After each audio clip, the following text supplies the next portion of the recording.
Do you swear me, Your Honor? You want Do to you, take that? whomever would like to. We got Deputy Scott usually. But let's go, wait a minute, let everyone get situated, and then we'll go back on the record.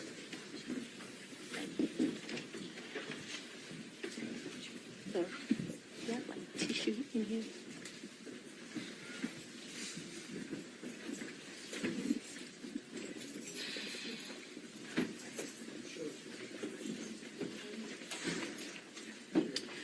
All right, we are back on the record. Deputy Scott, if you could swear in our next witness. I would, and I do apologize. Anna, do me a favor. Put them on my face on me glasses. After you swear me, don't put them on my face. If it's swear, you can go ahead and swear me so I don't hold it before.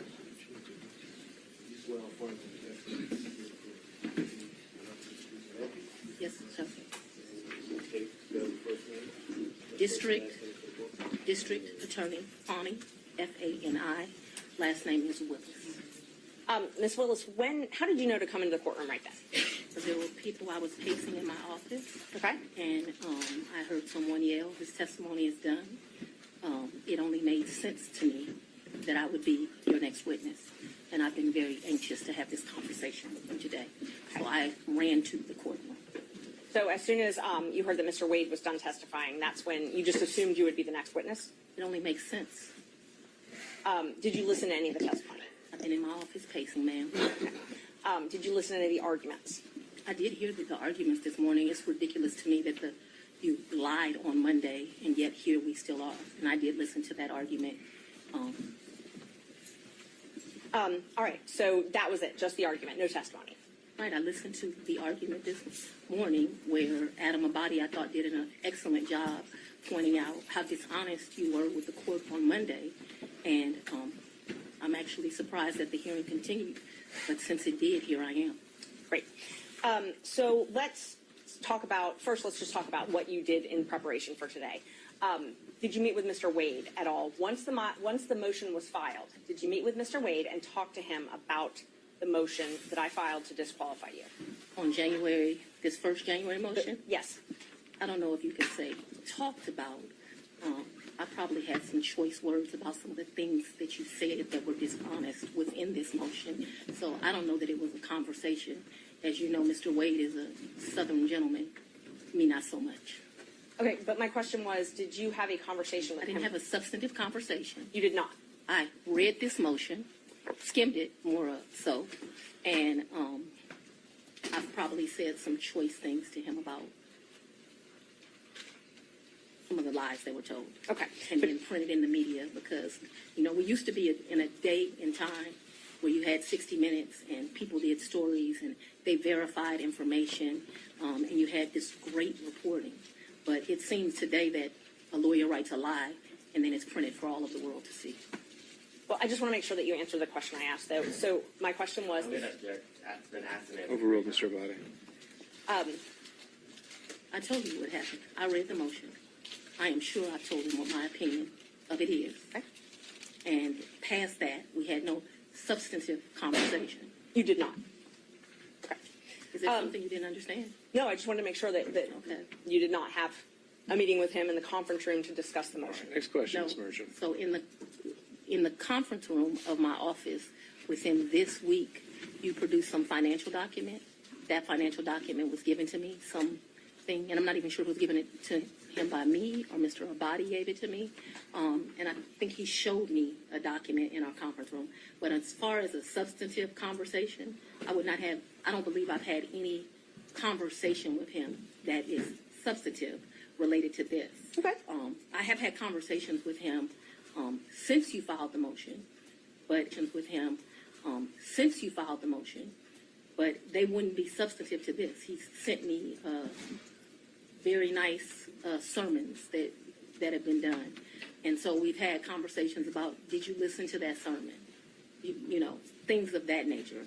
And I would say they were in relationship to this because I think he did it to be kind. Okay. Let's start back in 2019. Yeah. So you and Mr. Wade met in October 2019 at a conference? That is correct. Okay. And I think in one of your motions you tried to implicate I slept with him at that conference, which I find to be extremely offensive. I stayed at that conference. Mr. Wade was my teacher. I did not meet him when he taught the class. I was standing outside talking to Lisa Reeves, who is a judge. Me and her were just having a conversation. Mr. Wade walks up. I think they hug each other. They have some brief conversation. She introduces us. Your Honor, I'm going to object. We kind of thought that when you asked a question, you didn't answer the question, not a speech, so I object to the speech. I I agree, believe I'm Judge. able to explain my answers. I believe she's able to explain her answer. And that's, Ms. Merchant, that's okay. I can handle it. Ms. Willis, I'll ask you just listen to the answer, or excuse me, the question, and keep the answers confined to the question as best you can. I think you'll have more than enough ample opportunity on when the state was Well, able it's to ask highly offensive when follow-ups. someone lies on you, and it's highly offensive when they try Judge. to implicate that you slept with somebody the first day you met with them, and I take exception to it. All right. Well, Ms. Willis, you'll have the opportunity to explain all of that when it's the state's turn to ask more open-ended questions. Yeah. Ms. Merchant. thank you, Judge. So again, my question was, you all met at that conference, though, right? We did the meeting. Okay. He, as I stated, he taught the class. I did not actually meet him when he taught the class. I walked out of the class, and I'm not sure if it was that exact class or we had went to lunch, but we were standing in the vestibule, like outside of the class. Me and Judge Reeves were having a conversation. She had worked at a law firm I worked at back in 1996. We're getting way afar. I mean, I don't mind her explaining her answers, but I literally just asked if they met at that She's conference. explaining how she met Mr. Wade, which was exactly the question asked by Ms. Merchant. It was- These answers are more than appropriate. Ms. Merchant, if you want more concise answers, perhaps you could lead the witness. I will. Thank you, Judge. Isn't it true that you met Mr. Wade October 2019 at a judges We conference? haven't gotten to the point where Ms. Willis should be treated hostile in this situation. I think we And have. I'm very Mr. much Everybody. want to be here, so I'm not a hostile witness. I very much want to be Not here. so much that you're hostile, Ms. Willis. It'd be an adverse witness. Your interests are opposed to Ms. Merchant's. Thank Ms. you. Merchant's interests are contrary to democracy, Your Honor, not to mine. All right, let's Judge, proceed. I would just ask that We can keep things moving. Ms. Thank Merchant, you. next question, Thank you. please. Okay, so we've confirmed when you met. After that, isn't it true? No, I need to explain this, and I think I get to explain my answers. When I met him, Judge Reeves introduced us. He handed me his business card. I'm unsure if I handed him my business card, but we exchanged information. He said, if you ever need any help, give me a call. And he walked to the parking lot. So after that, you started dating shortly thereafter, correct? It's a lie. That's one of your lies. Okay. Do you know Robin Yurdy? I know her as Robin Bryant. I knew her. So Robin did not go to my college. She went to the college of, I went to Howard University. She went to Morgan State. I met her through some people I knew. In college, we hung out a bit. Not much because she was in Baltimore and I was in Washington, D.C. But we hung out a bit. After college, I lost contact with her. I probably didn't see Robin again until maybe 7 or 8 years ago, a chance meeting here in Atlanta. But we did not have a consistent relationship from when I left college and came to Emory Law School here in Atlanta. But 8 to 10 years ago, just by happenstance, I ran into her. And she was in Atlanta. You have been friends with Robin for 30-something years. Did you hear my answer, madam? Yes, and I'm asking if you've been friends with her for 30-something years. I've known her for 30-something years. We certainly hung out and partied together in college. She was from the D.C. area. She would come home, we'd party together. Wasn't close, but she was certainly in the girlfriends that partied together. And then, like I said, I ran into her about 10 years ago in Atlanta, Georgia. So But we didn't talk throughout that time period. I didn't see her. I didn't even know where she was. When I ran into her, I was surprised she was in Atlanta. And so, yes, I have known her probably since 1990, 1991, but we have not maintained a consistent relationship that whole time. for the last 10 years or 5, whatever you'd like to classify it as, have you been friends with her? I have not spoken to Robin in over a year. I certainly do not consider her a friend now. I think that she, there's a saying, no good deed goes unpunished, and I think that she betrayed our friendship. So let's narrow it down, the timeline now. So my questions are going to be from the time period of 2019 until she no longer was employed for you, the last time you all talked. So all of my next questions are just focused on that time frame, okay? Yes, ma'am. Up until she left your office. Yes, ma'am. During 2019, you all were friends, correct? Yes, we knew each other in 2019. During 2020, you all were friends, correct? We were friends during that time period. During 2021, you all were friends, correct? Yes. Okay. And such good friends that when you needed a place to stay, you asked her if you could take over her lease. That's a lie. You did That's not not move the- into her apartment? I or her did, but condo? that's not the way you characterize it is wrong. I asked if you could take over her lease. I did you? not ask if I could take over her lease. Did you move into her apartment? I moved into her condo in April of 21. But the circumstances around that were that Robin met her husband. They wanted to move into another and separate place. She wanted to get rid of her condo. My father was living with me at the house. Because of this case and because of my stance on gangs, my life was being threatened regularly. My father urged me to leave our home. At the same time, as luck would have it, Robin wanted to give up her lease because she wanted to move in with this new man she met, who eventually became her husband. And so, as life circumstances worked, my dad was begging me to leave the house. He was afraid for me, afraid for his grandchildren. She wanted someone to take over her lease so that she didn't, have to pay a fee or get abandoned. And so, I don't remember when, but probably March or April of 21, I moved in and take over her lease. And did you pay her or did you pay the leasing agent? No, I don't even know who the leasing agent was. I paid her. You paid her. Did you pay her cash or did you use a card? There were some times that I would give her cash, but mostly I paid her via Cash App. That would be the most convenient thing. So I would not only give her rent, but then like when the utilities would come in, whatever the utility was, she might be like, I need $70, I need $100, whatever it was. And we never had a problem with money. Whatever she told me it was, I never asked to see a bill. I never questioned her. I just gave it to her. What percentage would you say you paid cash versus Cash App? Oh, the vast majority was Cash App. I Cash don't App. know what percentage. I'm not going to guess that. But the vast majority was Cash App. But there would be times she would say, this bill came in at $70. Here goes $70. Did you have a monthly rent amount that you paid her? I can't remember. It was $1,500. I can't remember what it was. And it would vary, which I don't understand to this day. But like I said, I never questioned her. When did you move Whatever out? she said it was, that's what I paid. When did I you move out? abruptly moved out in February, either late January or early February of 22. 22. Yes, February ma'am. 2022, is that what you said? February of Yeah. 22. I believe it is January, but I paid her half the rent of February of 22 is what I remember. And because I was offering to pay the whole rent, even though I didn't live there, I didn't think it was right.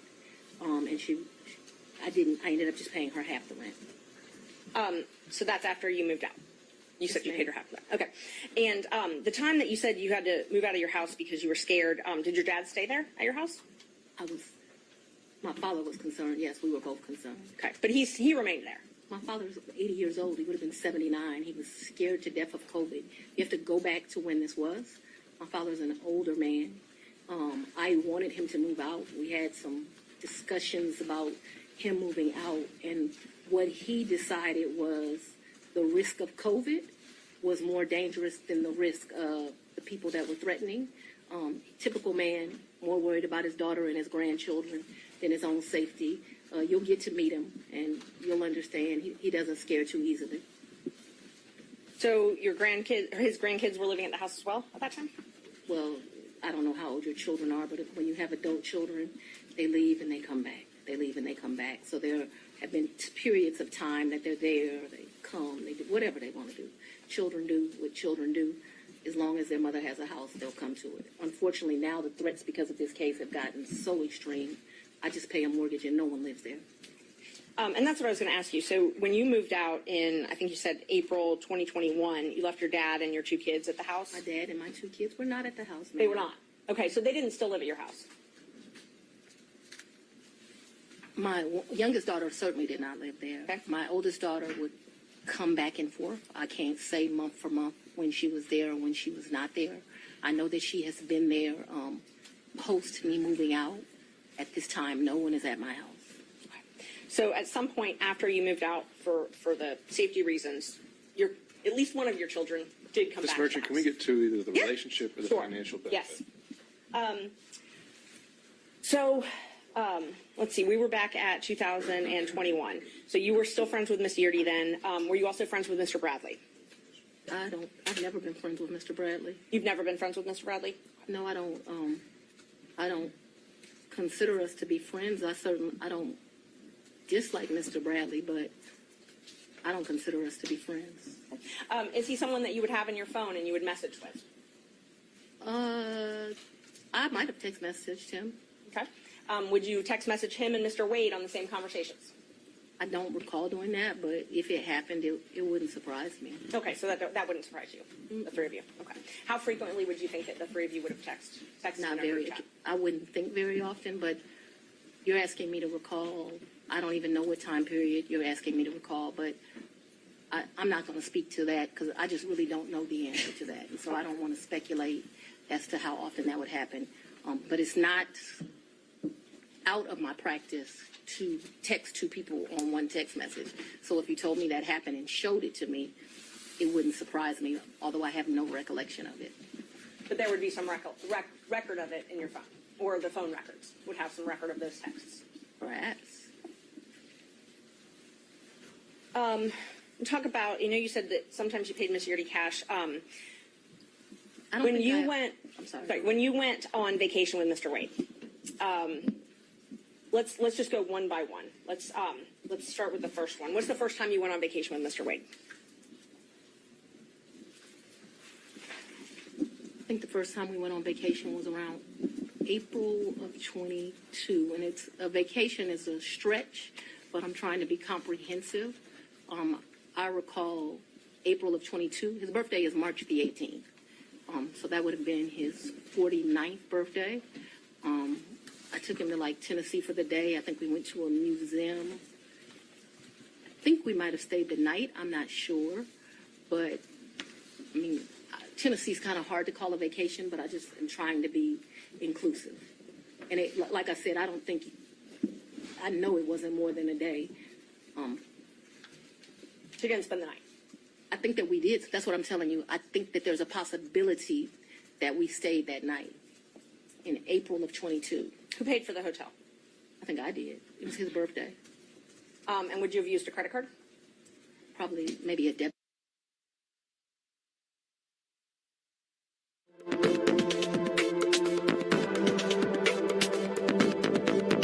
When I started dating Mr. Wade, it was right around then. April 2020? 22. Yes, 2022. it was around then. I don't know, it's not like when you're in grade school and you send a little letter and it says, "Will you be my girlfriend?" and you check it. I don't know the day that we started seeing each other, but it was early 22 is my recollection. Okay, early 22. And you all went to Florida on vacation as well? I don't recall going to Florida on vacation with him. You never went to Florida with Mr. Wade? When we went to get on the cruise ship, we went to Miami. Okay, that's the only time that you went to Florida with him? I think we went to Miami and spent the night. That's my recollection. Okay. I think we spent one night so that we wouldn't miss the ship. That's my recollection of our Who paid vacation. for that hotel? In Miami? I don't remember that. And how'd you get to Miami? We would have flown. And we've done that, so that I'm clear, we've done that twice. I think one time we stayed, and I honestly can't tell you, did we stay when the ship left or did we stay when the ship came back? I also can't tell you, so there's two cruises out of Miami. There's one that's in that October time period that was with his mom. And then there was another that was a New Year's Eve trip. I know I paid for the New Year's Eve trip because the tickets were $697 each. And I thought this is ridiculous that the tickets are $700 to go to Miami. But when you travel during New Year's Eve, they get you. So let's just back up and talk about the first time that you went to Florida with Mr. Wade. That was the time that you said you stayed in Miami at the hotel the first night? That's the time I told you I am not sure. So I'm not sure of two things. So I want to make sure that my testimony is clear. I'm not sure if we stayed in Miami on the October trip. I'm not sure if we stayed in Miami on the December trip. I just can't remember that. And I also don't remember, so that the record is clear, I don't remember if the necessity was as we got on the ship or we got off the ship. But I do remember there was a night spent in Miami because either whatever. I don't remember. But I think that there was a night spent in Miami. That cruise is the one that you took in October, right? Ma'am, if you have something to refresh my recollection, I'm intentionally trying to not be difficult with you, but I don't want to make up something. Right. I know that on one of those 2 trips, we stayed in Miami. I am not sure right now. You're asking me about. Oh, I'm sorry, you misunderstood. I was not asking you which night you stayed in Miami. I'm asking if you took a cruise in October 2022 with Mr. Wade Yes, and his mom. and his mother. That's what I was asking. Yes. Is that the first time you met his mother? Yes. It was on that cruise, and that was Royal Caribbean, I believe? I honestly don't remember what ship. I know we've taken 2 cruises. I don't know what the ships were. But he paid for the flight and the cruise on Royal Caribbean that time. So yes, he paid. He is the original one that does it. He has something called, Mr. Wade is a world traveler. I'm not as versed as him. He's been to 6 of the 7 continents. And so he has both a personal travel agent and he also has a cruise travel agent. I don't know anything about either of those kind of travel agents. So he is the one that would book the travel. But we need to be clear when we're talking about just because he booked it doesn't mean, like, I don't consider him having taken me anyplace. Let me just be honest. The only one that's ever taken somebody someplace is for his 50th birthday. I consider that I took him to Belize. And I took him to Belize because, I don't want to discuss his personal business, but I'm happy Mr. Wade is still here with us. And I did 50 big, very big. So still on that October Royal Caribbean cruise, even though he had a travel agent. I'm sorry? If you do me a favor, I don't know what cruise ship, what time. So if you'll help me and say October cruise with Mama or the New Year's Eve trip with his sisters, I'll be able to, we can problem. communicate. I just don't know what ship. October cruise with Mama. That's what I'm talking about. Yeah. He paid for the cruise and the flights for that trip. Called his cruise agent and he booked that through them because he has a cruise agent. Right. He also has a regular agent. I don't know the cruise agent's name. So I wasn't asking about his travel agent. I was just asking but if I'm he trying to- paid for those. He did not, though. Okay. Because the reason I consider that he did not is I gave him his money back. And I was about So to ask that. But initially, he paid for them. Yeah, he called his cruise agent. Like, I think they have his card on record. They do whatever. Okay. So initially, he paid for the cruise and the flight to Miami and the Royal Caribbean cruise. And my understanding of that October cruise is like it was a package the lady did for him. And I'll get to the reimbursements and all that. I'm just trying to confirm he paid for the flight and the cruise in October. And I think that when you say things that way, I want this record to be Initially. abundantly clear that he calls his travel agent, he calls his cruise agent. They do whatever he tells them. He's like on a first name basis with these people. They do it, and then he tells me how much it is, and I give him the money back. I don't, just like you're asking me about the money with Robin, I don't do my friends like that. So if you tell me it's a G, then you're going to get $1,000. Whatever it is, I didn't ever make him produce receipts to me. Whatever he told me it was, I gave him his money back. Isn't it true that he paid for the cruise and the flight on his credit card? I'm not asking about reimbursement or after. He used his credit card to buy the cruise and buy the flight, correct? I have no idea how he paid for it, Okay. if it's a credit card, if it's a debit card, but certainly he called his cruise agent. You know, like how many people have a cruise agent? He calls his cruise agent, tells them where they want to go. They tell him what's booked. And you have to remember, he paid for, that initial was me, him, and his mother. And then after that cruise, you all flew to Aruba and spent a couple days in a hotel there, correct? Right, and his mother was not happy He that we left her initially behind. paid for that. He initially paid for that. For Aruba, yes, ma'am. So let's talk about both of those. I know he initially paid for it. Did you pay him back? For the cruise and for Aruba, yeah, I gave him his money before we ever went on that trip. You gave him cash before you ever went on the trip? Mm-hmm. Okay. And so when you got cash to pay him back on these trips, would you go to the ATM? No, lady, You would not go to the ATM. no. Okay. So Fulton County pays you direct deposit, I assume? Yes, Fulton Okay. County and the state of Georgia both pay me direct deposits. Okay. So the cash that you would pay him, you wouldn't get it out of the bank. I have money in my house. You have money in your house. So it was just money that was there. When you meet my father, he's going to tell you as a woman, you should always have, which I don't have, so let's don't tell him that. You should have at least 6 months in cash at your house at all times. Now, I don't know why this old black man feels like that, but he does. When we were growing up, my daddy had 3 safes in the house. So my father's bought me a lockbox, and I always keep cash in the house. Now, I don't do it to the degree that my father would do it, so he would probably be ashamed with me, but I always have cash at the house. That has been, I don't know, all my life. If you're a woman and you go on a date with a man, you better have $200 in your pocket. So if that man acts up, you can go where you want to go. So I keep cash in my house, and I don't keep cash as good in my purse like I used to. 'Cause I don't go on many dates, but when you go on a date, you should have cash in your pocket. So my question was, where did that cash originally come from? If it didn't come out of the bank.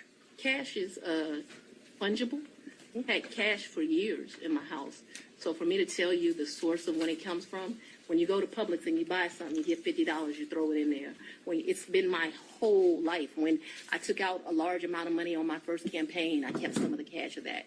Like, to tell you I just have cash in my house. I don't have as much today as I would normally have, but I'm building back up now. So you just put money in. It's a very good practice. I would advise it to all women.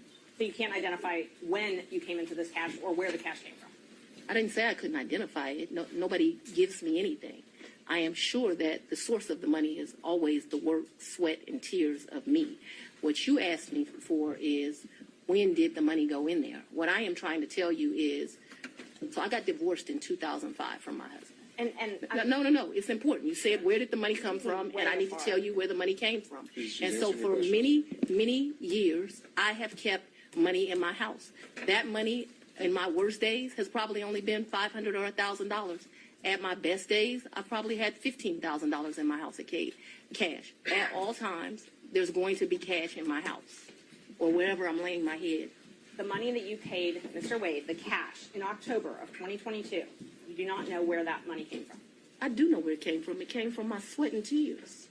You know which job it came from. Did it come from Fulton County or did it come from a private job? It came from, what are you talking about? So it could have come from a private job because before I was DA, I was in private practice. So I earned money during that time period that's probably in there. You don't know where it came from. What do you mean I don't know where it came from? I absolutely understand the situation. We can move on. Okay, thanks. Same with Aruba. You don't know where that cash came from either, right? Ma'am, you are mischaracterizing my testimony greatly. I'm not going to allow you to mischaracterize my testimony. I know that I keep money in my house. The amounts of money I gave Mr. Wade, it was never that serious. I don't think I've ever handed him more than $2,500 in a reimbursement. So we're not talking about $20,000 in cash. I don't have $20,000 in cash right now. The most I ever gave him, I know I gave him $2,500 when we went to Belize because we went to one hotel and then we went to a second hotel. That $2,500 I actually gave him while we were still in Belize. I know that the Aruba trip, the one that you described with his mom, I think I gave him about $2,000 for that trip for like total. His mom went to Aruba with you? The Aruba trip. So I consider that to be one trip. So we got off of a cruise ship and then we went to Aruba, which is why I cannot remember is that the time that we had to stay in Miami to wait for the flight for Aruba.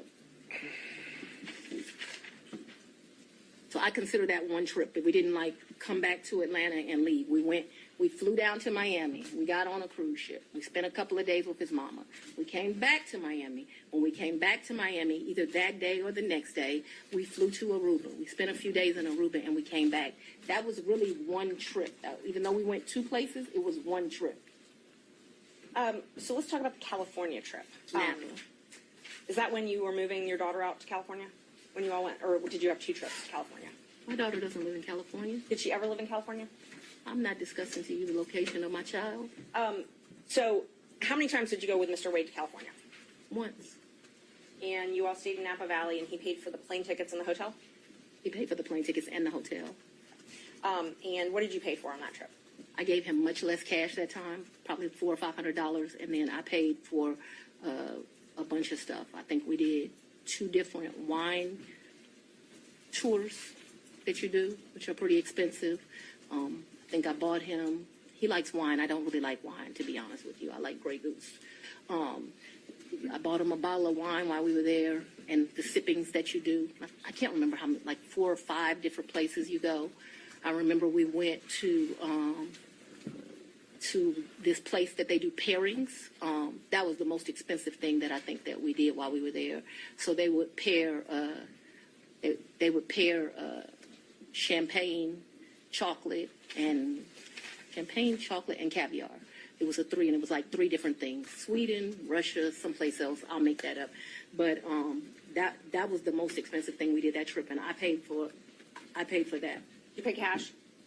For us doing that? Mm-hmm. Yeah, I think that trip did not cost me a lot of money.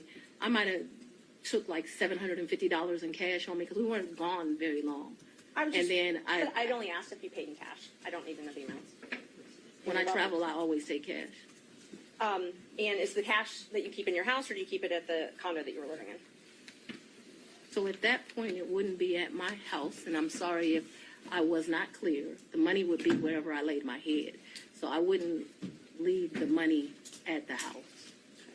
So if I was unclear, no, money's going to be where I stay.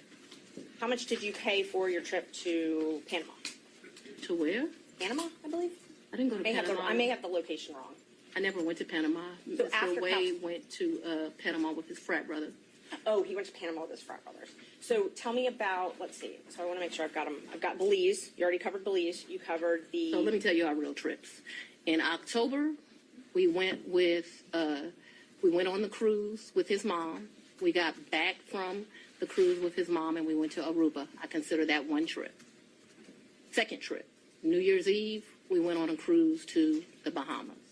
That's the second trip. I want to make sure I get this right. Third trip, 100% on me. I think he might have spent $200 on that entire trip. We went to Belize. That was my trip. That was, his 50th. And then Napa Valley, we went around May. I don't know the dates, but it seems to me like it was close to Mother's Day. And those are the only trips? So that the record is complete, I can remember one time driving to, where were we? South Carolina, and we met my sister for lunch with her man. When was that?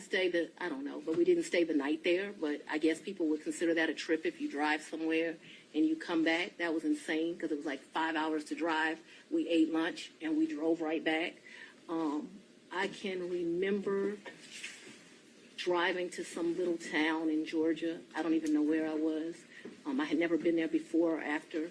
There's some boat you can get on over to, and there's like a slave thing, if that gives anyone any reference. We didn't do that.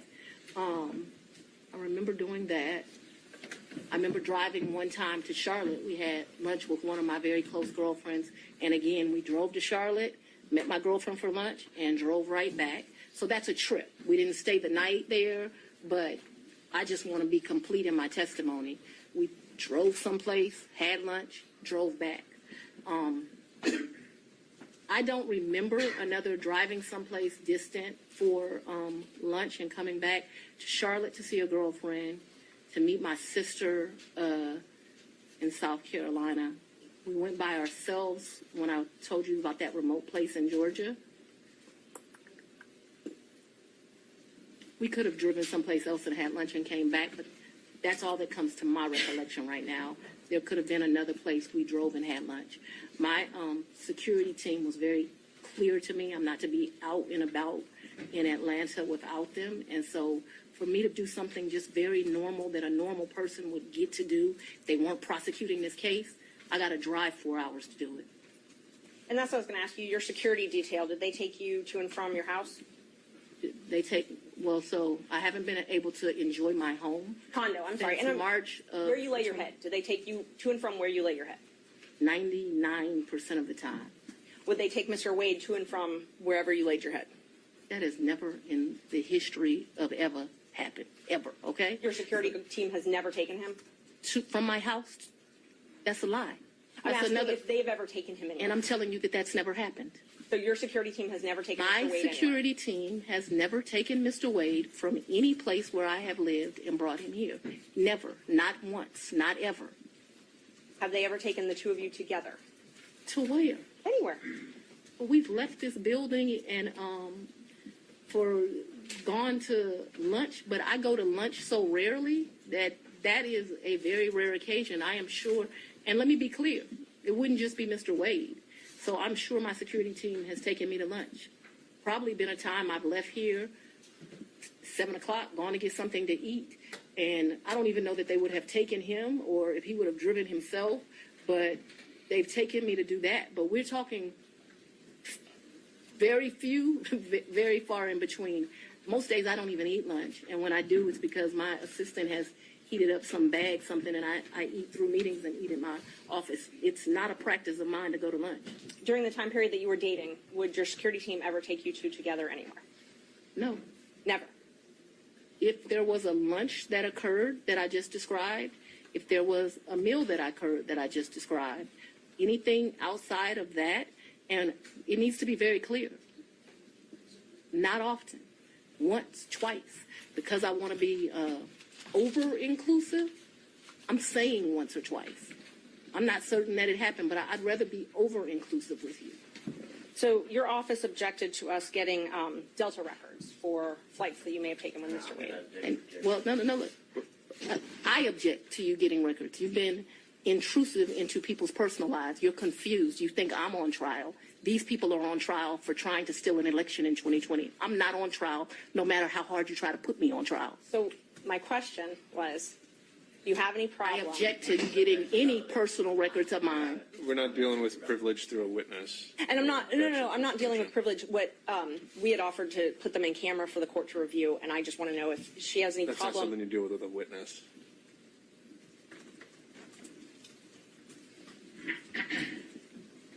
Okay, you have to file as part of your job something called an income and financial disclosure report, correct?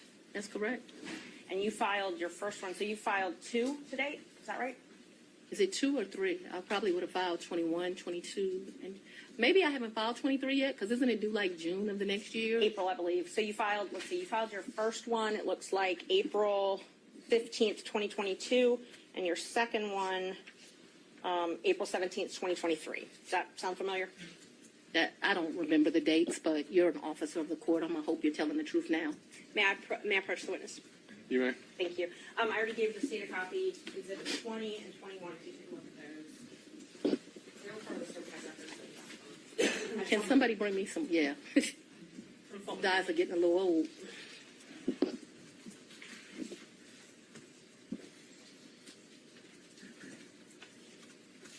Yes. Okay, Yes, so ma'am. those are the ones that you filed. This looks like me for sure. Yes, ma'am. Yes, ma'am. Judge, we'd move to admit 20 and 21. I think you need to delineate which one's which 20 one's which. is 2021, so it accounts for the time period, Your Honor, January the 1st, 21 through December the 31st, 2021. That is Defendant's Exhibit 20. Defendant's Exhibit 2021, it accounts for the time period, January the 1st, 2022 through December the 1st of 2022. All right. Any objection to exhibits 20 and 21 Nope. Sorry. from other counsel?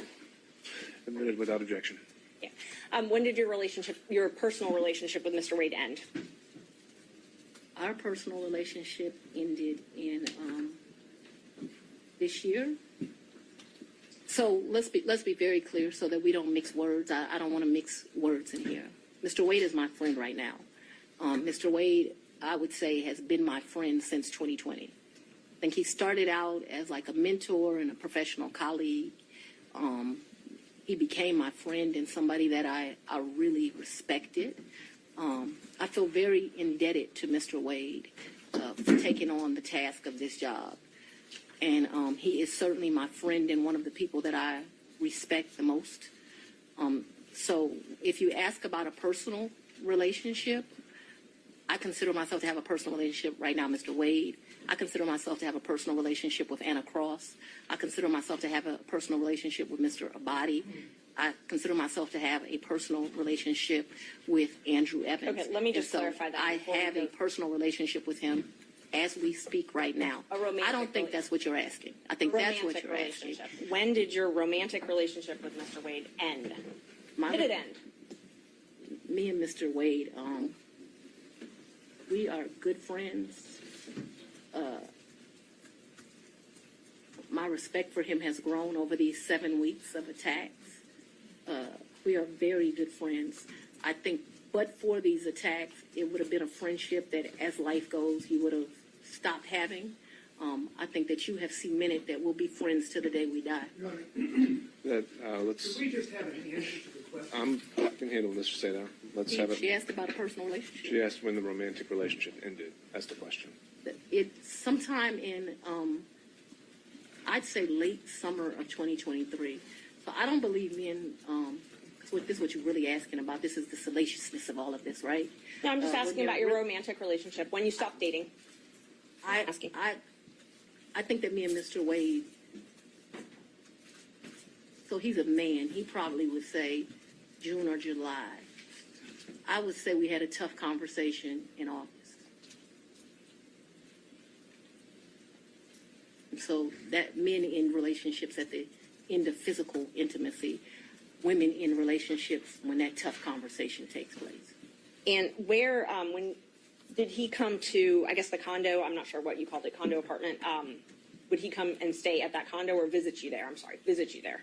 What condo, what apartment? I want to be clear. So not your house. I know you classified one as house and one as condo, so I'm trying to use those terms. So but there's been more. See, what you don't understand is because of this case, I got to move. And so I Ms. need Merchant, if you could ask a more precise Yes. question. please give me the time period. That we're Mr. talking Wade visited you at the place you laid your head. about. When? Has he ever visited you at the place you laid your head? So let's be clear, because you lied in this. Let me tell you which one you lied in. Right here. I think you lied right here. No. This is the truth, Judge, And this it is- is a lie. It We're is gonna- a lie. Ms. Willis? You see. Mr. Seda, thank you. We're going to take 5 minutes. Be back in 5.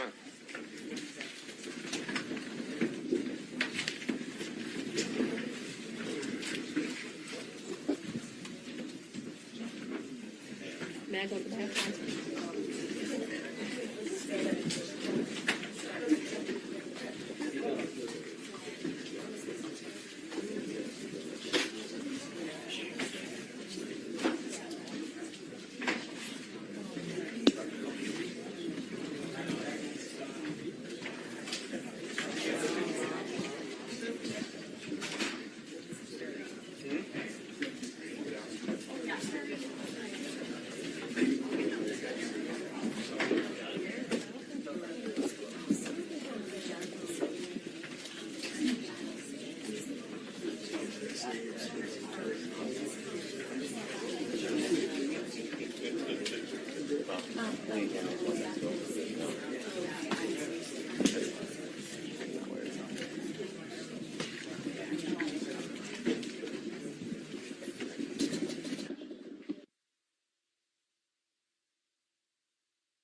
Ready, Judge?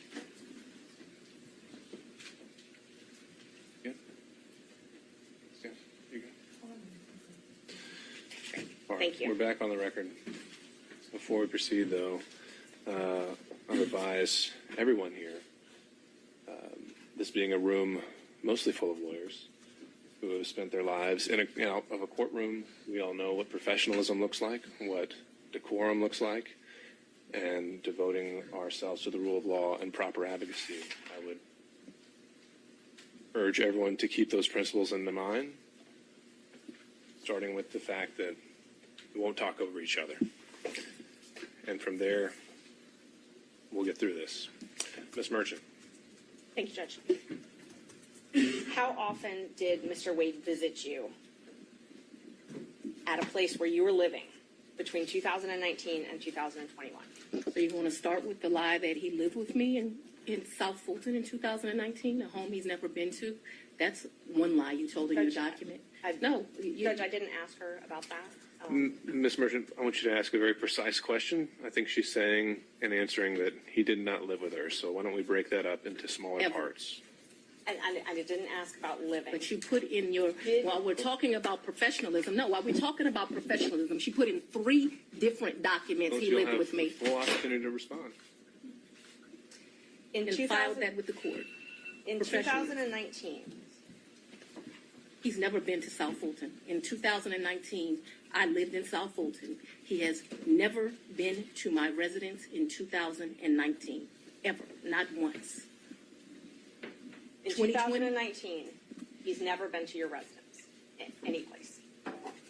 I lived in my home in South Fulton before I started getting the threats that were here, a house I paid for with my own sweat and tears. I'm no longer able to live there.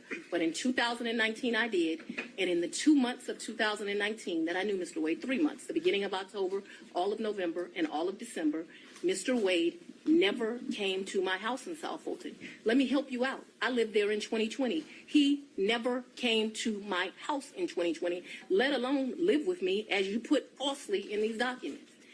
In the first 3 months of 2021, when I could still enjoy my home, Mr. Wade never came to South Fulton, and it is certainly a lie that he lived with me. So in 2020, so you said 2019, 2020.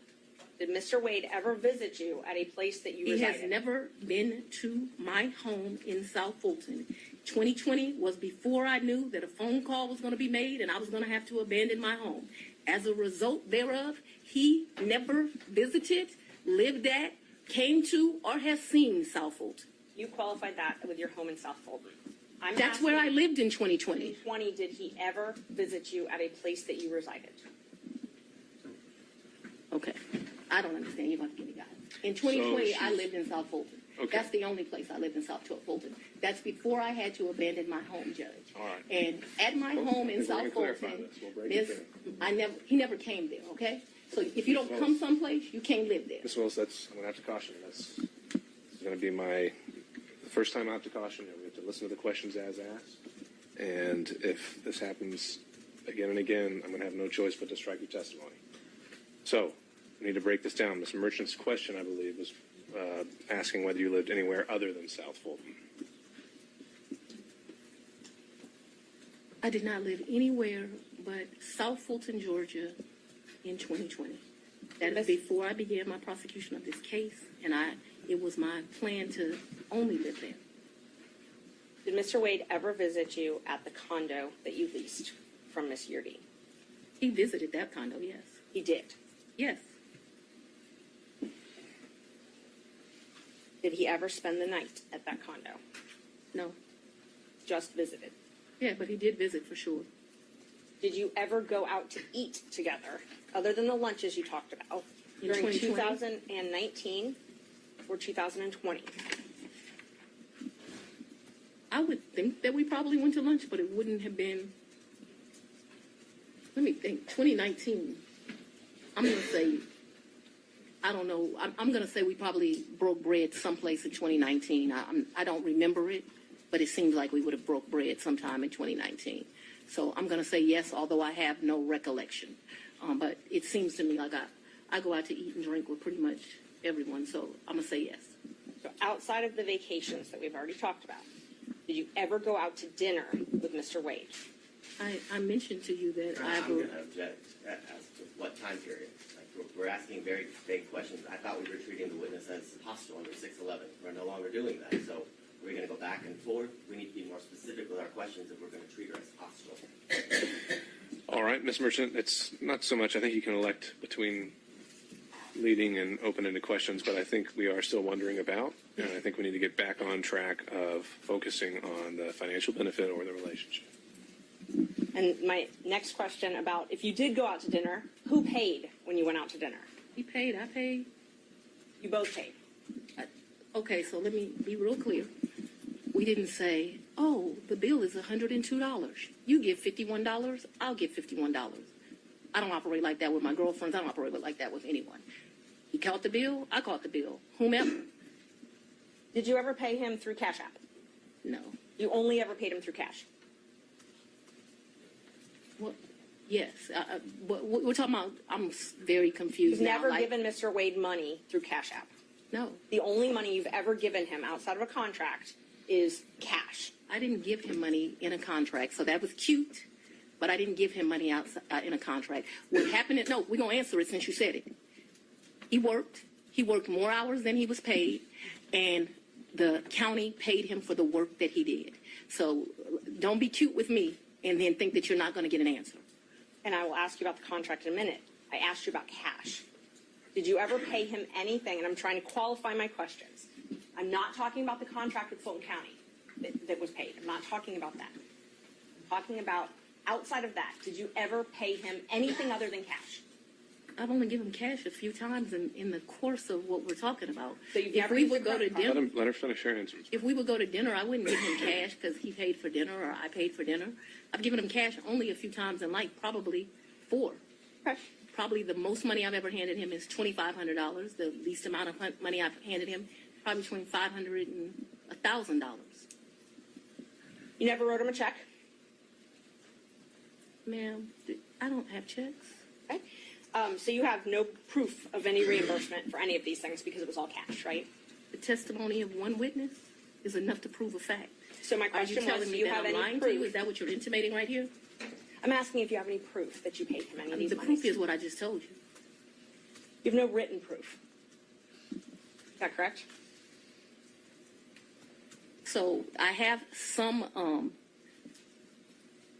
probably some transactions like in Belize. I probably spent $500 on my card in Belize. I spent I can't remember, $900 on each of our tickets to go to Belize. I did the $700. I probably got some minor expenses in Aruba that would be on a card. But for the most part, for those trips, other than, so the 2 cruises, I gave him money for those before we ever left because they were pre-booked. Let me answer. Well, the question was if you had any written proof. And so I've answered you that I've had written we proof. can move to the next question. If you've answered if you had any written proof, and that was my question. I want to make sure that we're clear that for the 2 cruises, Judge, and that's I the asked if cruise she gave plus him written Aruba. proof. We're not going to talk over each other. Ms. Merchant, she answered your question, so we can ask the next question. Ms. Willis and Ms. Cross will have plenty of opportunities to let you clarify your answers when it's her turn. Thank you, Judge. Knowing your role as district attorney, you know that public funds are scrutinized and money is scrutinized and things like that. You And understand. I'm sorry, go ahead. You understand you're under a microscope. You have reporting requirements, all of those types of things.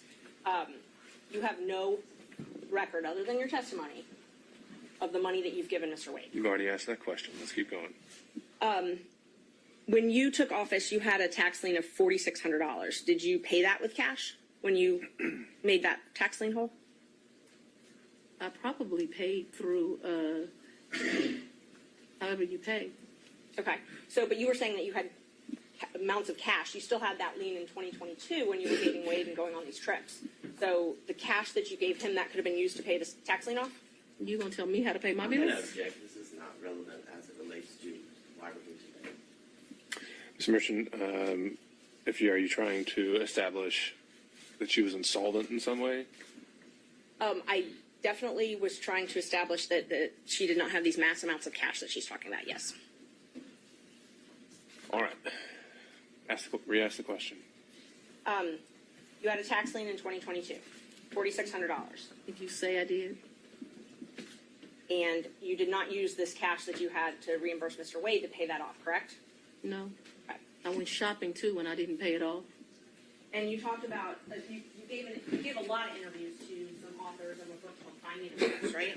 I would not characterize it as a lot. I probably have spoken to them No, no, I'm 2 or gonna- 3 no, times. My question is relevant as to. I think it's already come up. That finances are discussed in the book. I'll overrule that. Thank you. Ms. Willis, you can continue your answer. What came up with Mr. Wade as it relates to hearsay statements that he was asked about in relation to what Ms. Willis may or may not have said in relation to an author. So it's not relevant to the testimony that's occurring at this time. I think Ms. Merchant has said that inside the book, she also makes a statement as to her own finances, and that's at issue. So you gave interviews to the authors of this book, correct? Once or twice. Okay. And 3 times, just to be comprehensive. I don't know if it was 3 times, 2 or 3 times, I think.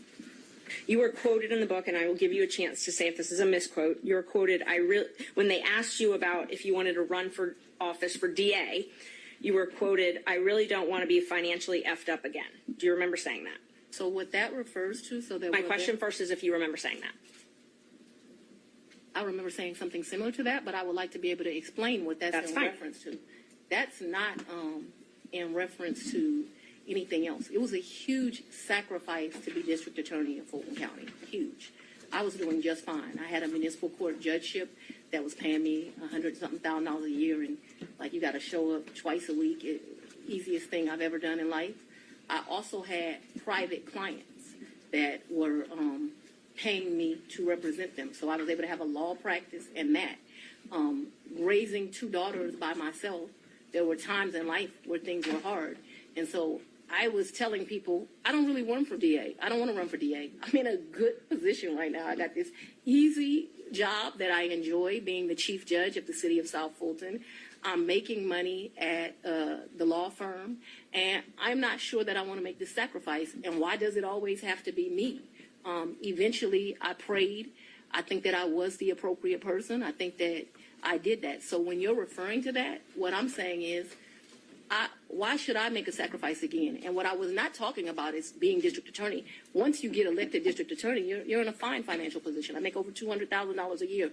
What I was talking about is I ran for judge. When I ran for judge, I took $50,000 of my personal money out of my retirement, and that money ended up being lost.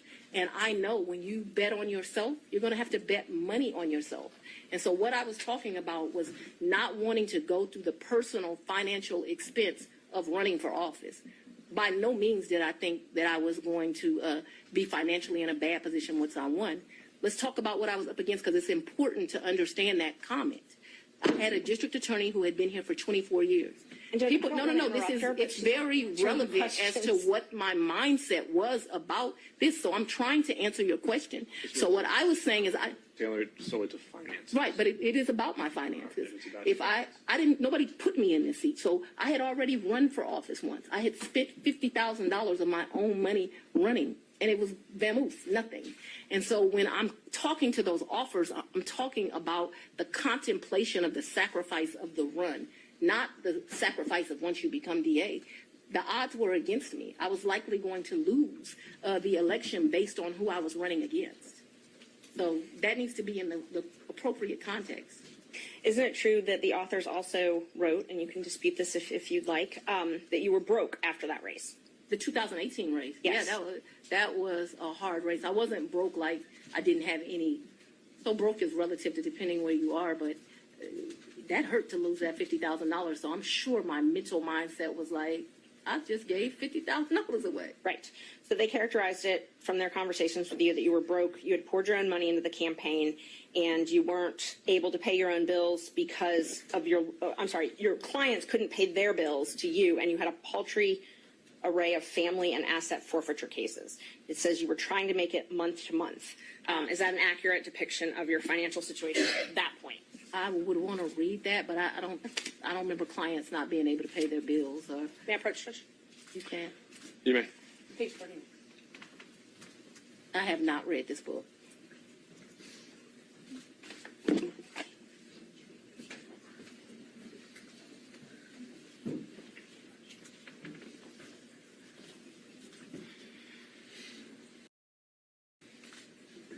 So like this fact here, her ex-husband Fred had run into a financial, I have no information I about didn't that. ask you about that. I just Okay. asked about if what they represent from their interviews with you, that you were broke and that you had clients that weren't able to pay their bills. Can you show me where that is? Because this is where you put the tab, so that's where I read. Broke, couldn't pay their bills. Yeah, I'm sure I characterized myself as broke as leaving that $50,000. I don't know that I had her nascent law practice at poultry rep. Well, you just I didn't have- Ms. Merchant. I thought I had a law practice. So this is not correct. I'm sure it's just, I didn't have any asset forfeiture cases. So I had one case where they had took one of my clients' money at the airport. I don't know if that's what I don't know. Poultry array, I did have family law cases. I guess that's what they're talking about. And clients who couldn't pay their bills ain't clients, so no.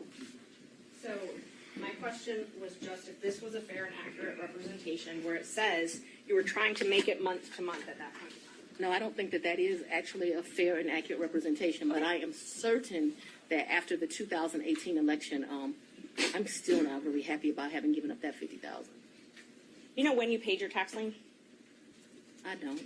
You don't? Do you know if you paid it? I know I've paid some taxes. I don't know. I don't want to speculate. Did you tell anyone at Fulton County Board of County Commissioners about your relationship with Mr. Wade? No.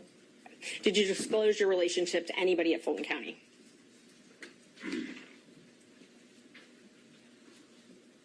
No, I don't think so.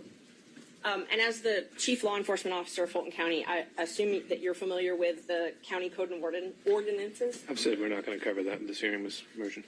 I'm sorry, Judge? We said we weren't going to cover the county regulations. Okay, and I won't. Let me ask you this then. So are you aware that you're required to disclose any relationship with someone that you contract with in Fulton County? I'm going to object to the court's prior ruling that you made this morning. Would this be different because it's a potential for impeachment? Yes. What did you ask me? Ms. Merchant, if you could re-ask the question. Okay. Are you aware that Fulton County requires you to disclose any relationship with someone that you're doing business with? I'm not aware, and I know often that things are confused with state constitutional officers in county, but I'm not aware. Okay. So it's not so it's your understanding that you don't have a duty to disclose the She's relationship? answered that question. Let's keep going.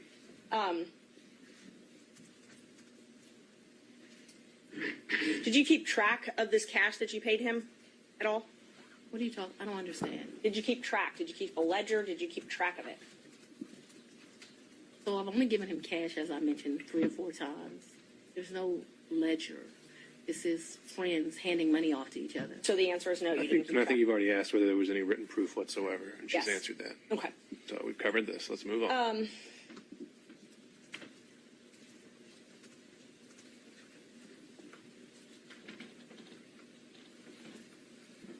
Who are you referring to when you suggested that Mr. Roman's motion to disqualify was racially motivated? We already said we're not talking about the forensic misconduct that's been alleged. And okay. And just so the record is clear, I don't believe I said that his motion was racially motivated, so I don't want that to stay there. I've never said his motion was racially motivated, so that should not be Ms. true. I if think she it would wrote be that. best if we don't need to go down that road. We're going to save that for argument. You once said that you would not engage with a personal relationship with anyone that worked for Fulton County. Is that correct? An employee? Anyone that worked for Fulton County. I think I said an employee. Okay. So that's the qualification you give an employee. You wouldn't. I think that's the statement that I made, so if you want to quote me accurately. So it's your position because Mr. Wade was not an employee, or it's your position he wasn't an employee, correct? Mr. Wade is not an employee, and he will tell you that over and over again. Just 1 moment, Judge.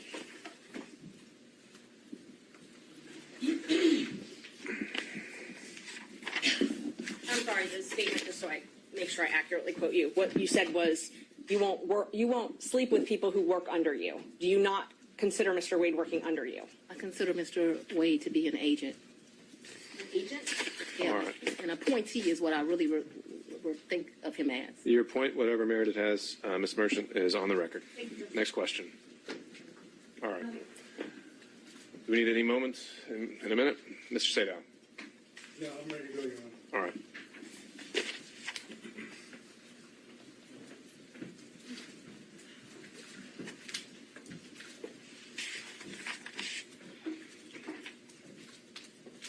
I'm going to try to ask you questions that you can actually answer without having to explain, okay?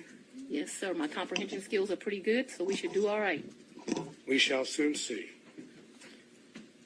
If I heard you correctly, you moved into what I will refer to as the Yurti condo in either March or April of 2021. Is that correct?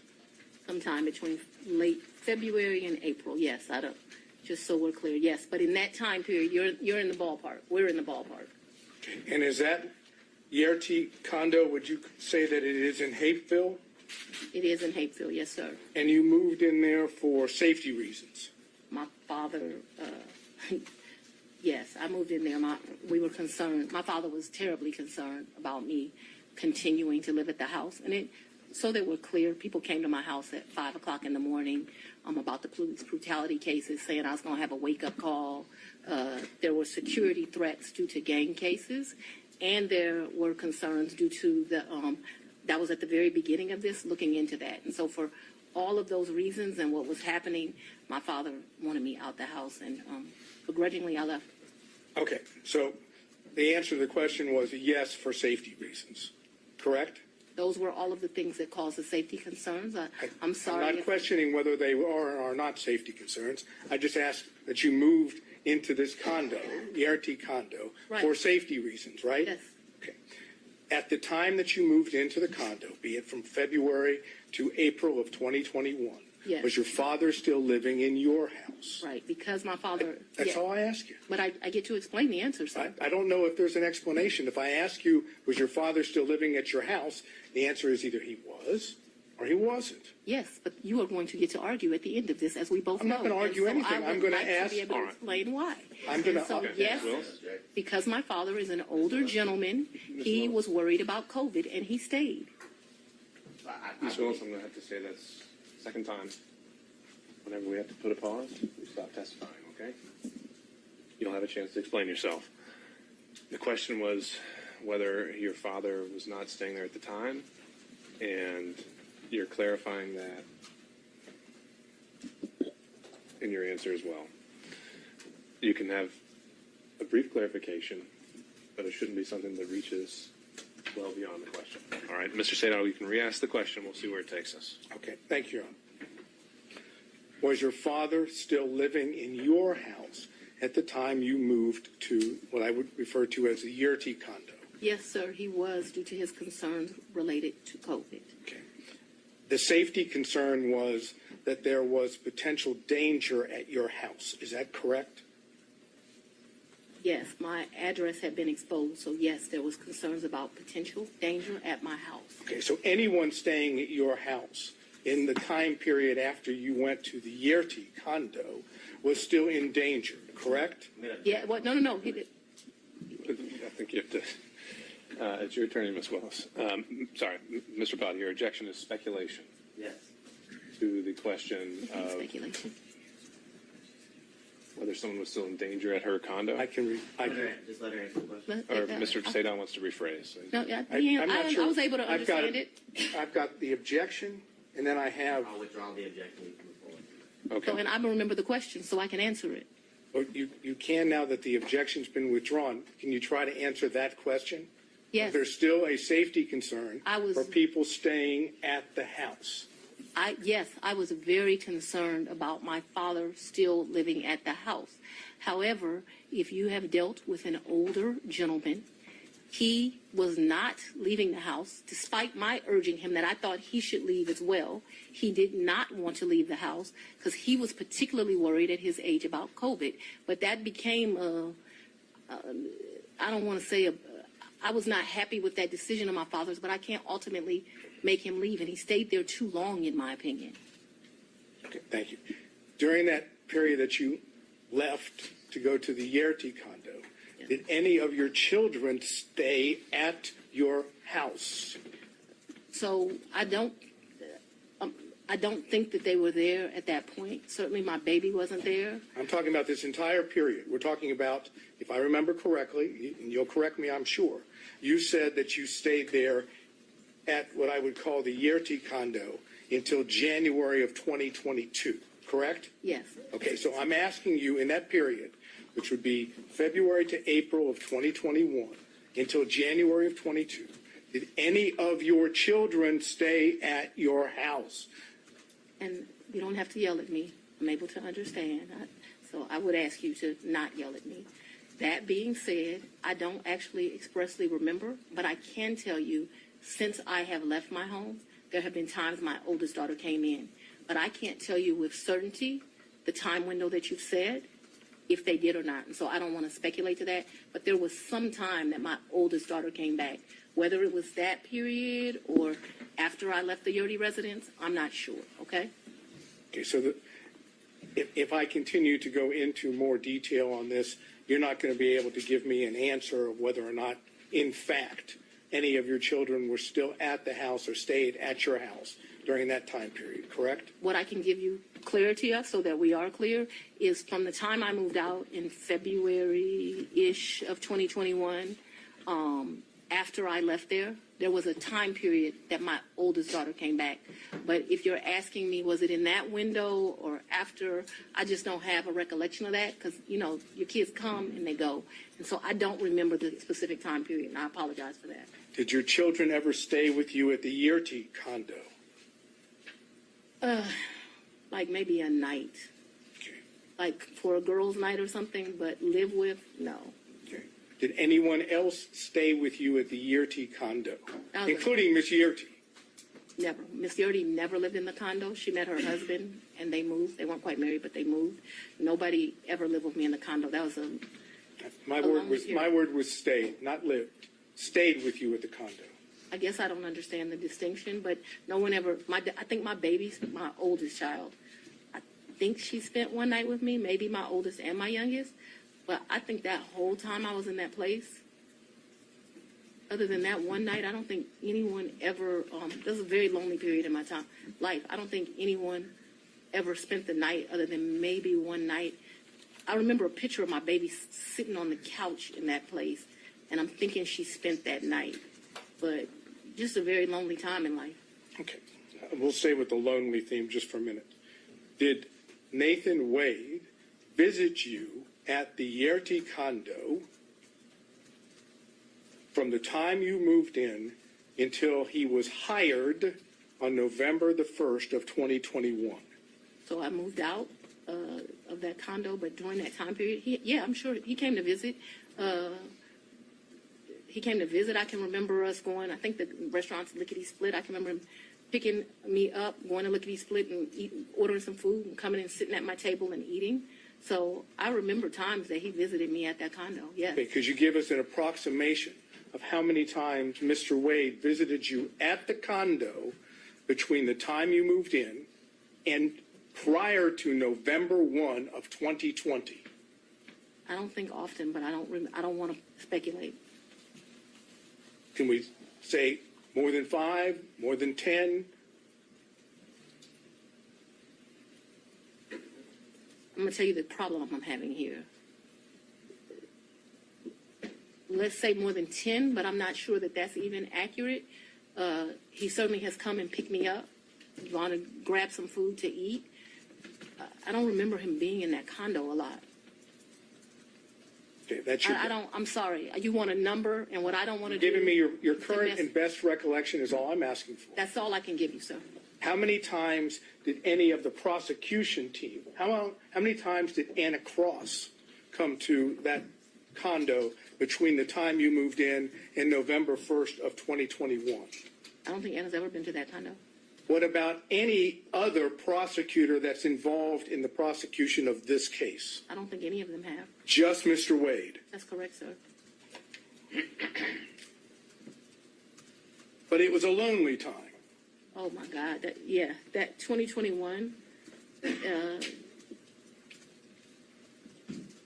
I have a lot of guilt about this time period in my life. Let me tell you why. But yes, it was a lonely time. Okay. I was very appreciative to the citizens for giving me this responsibility and this duty.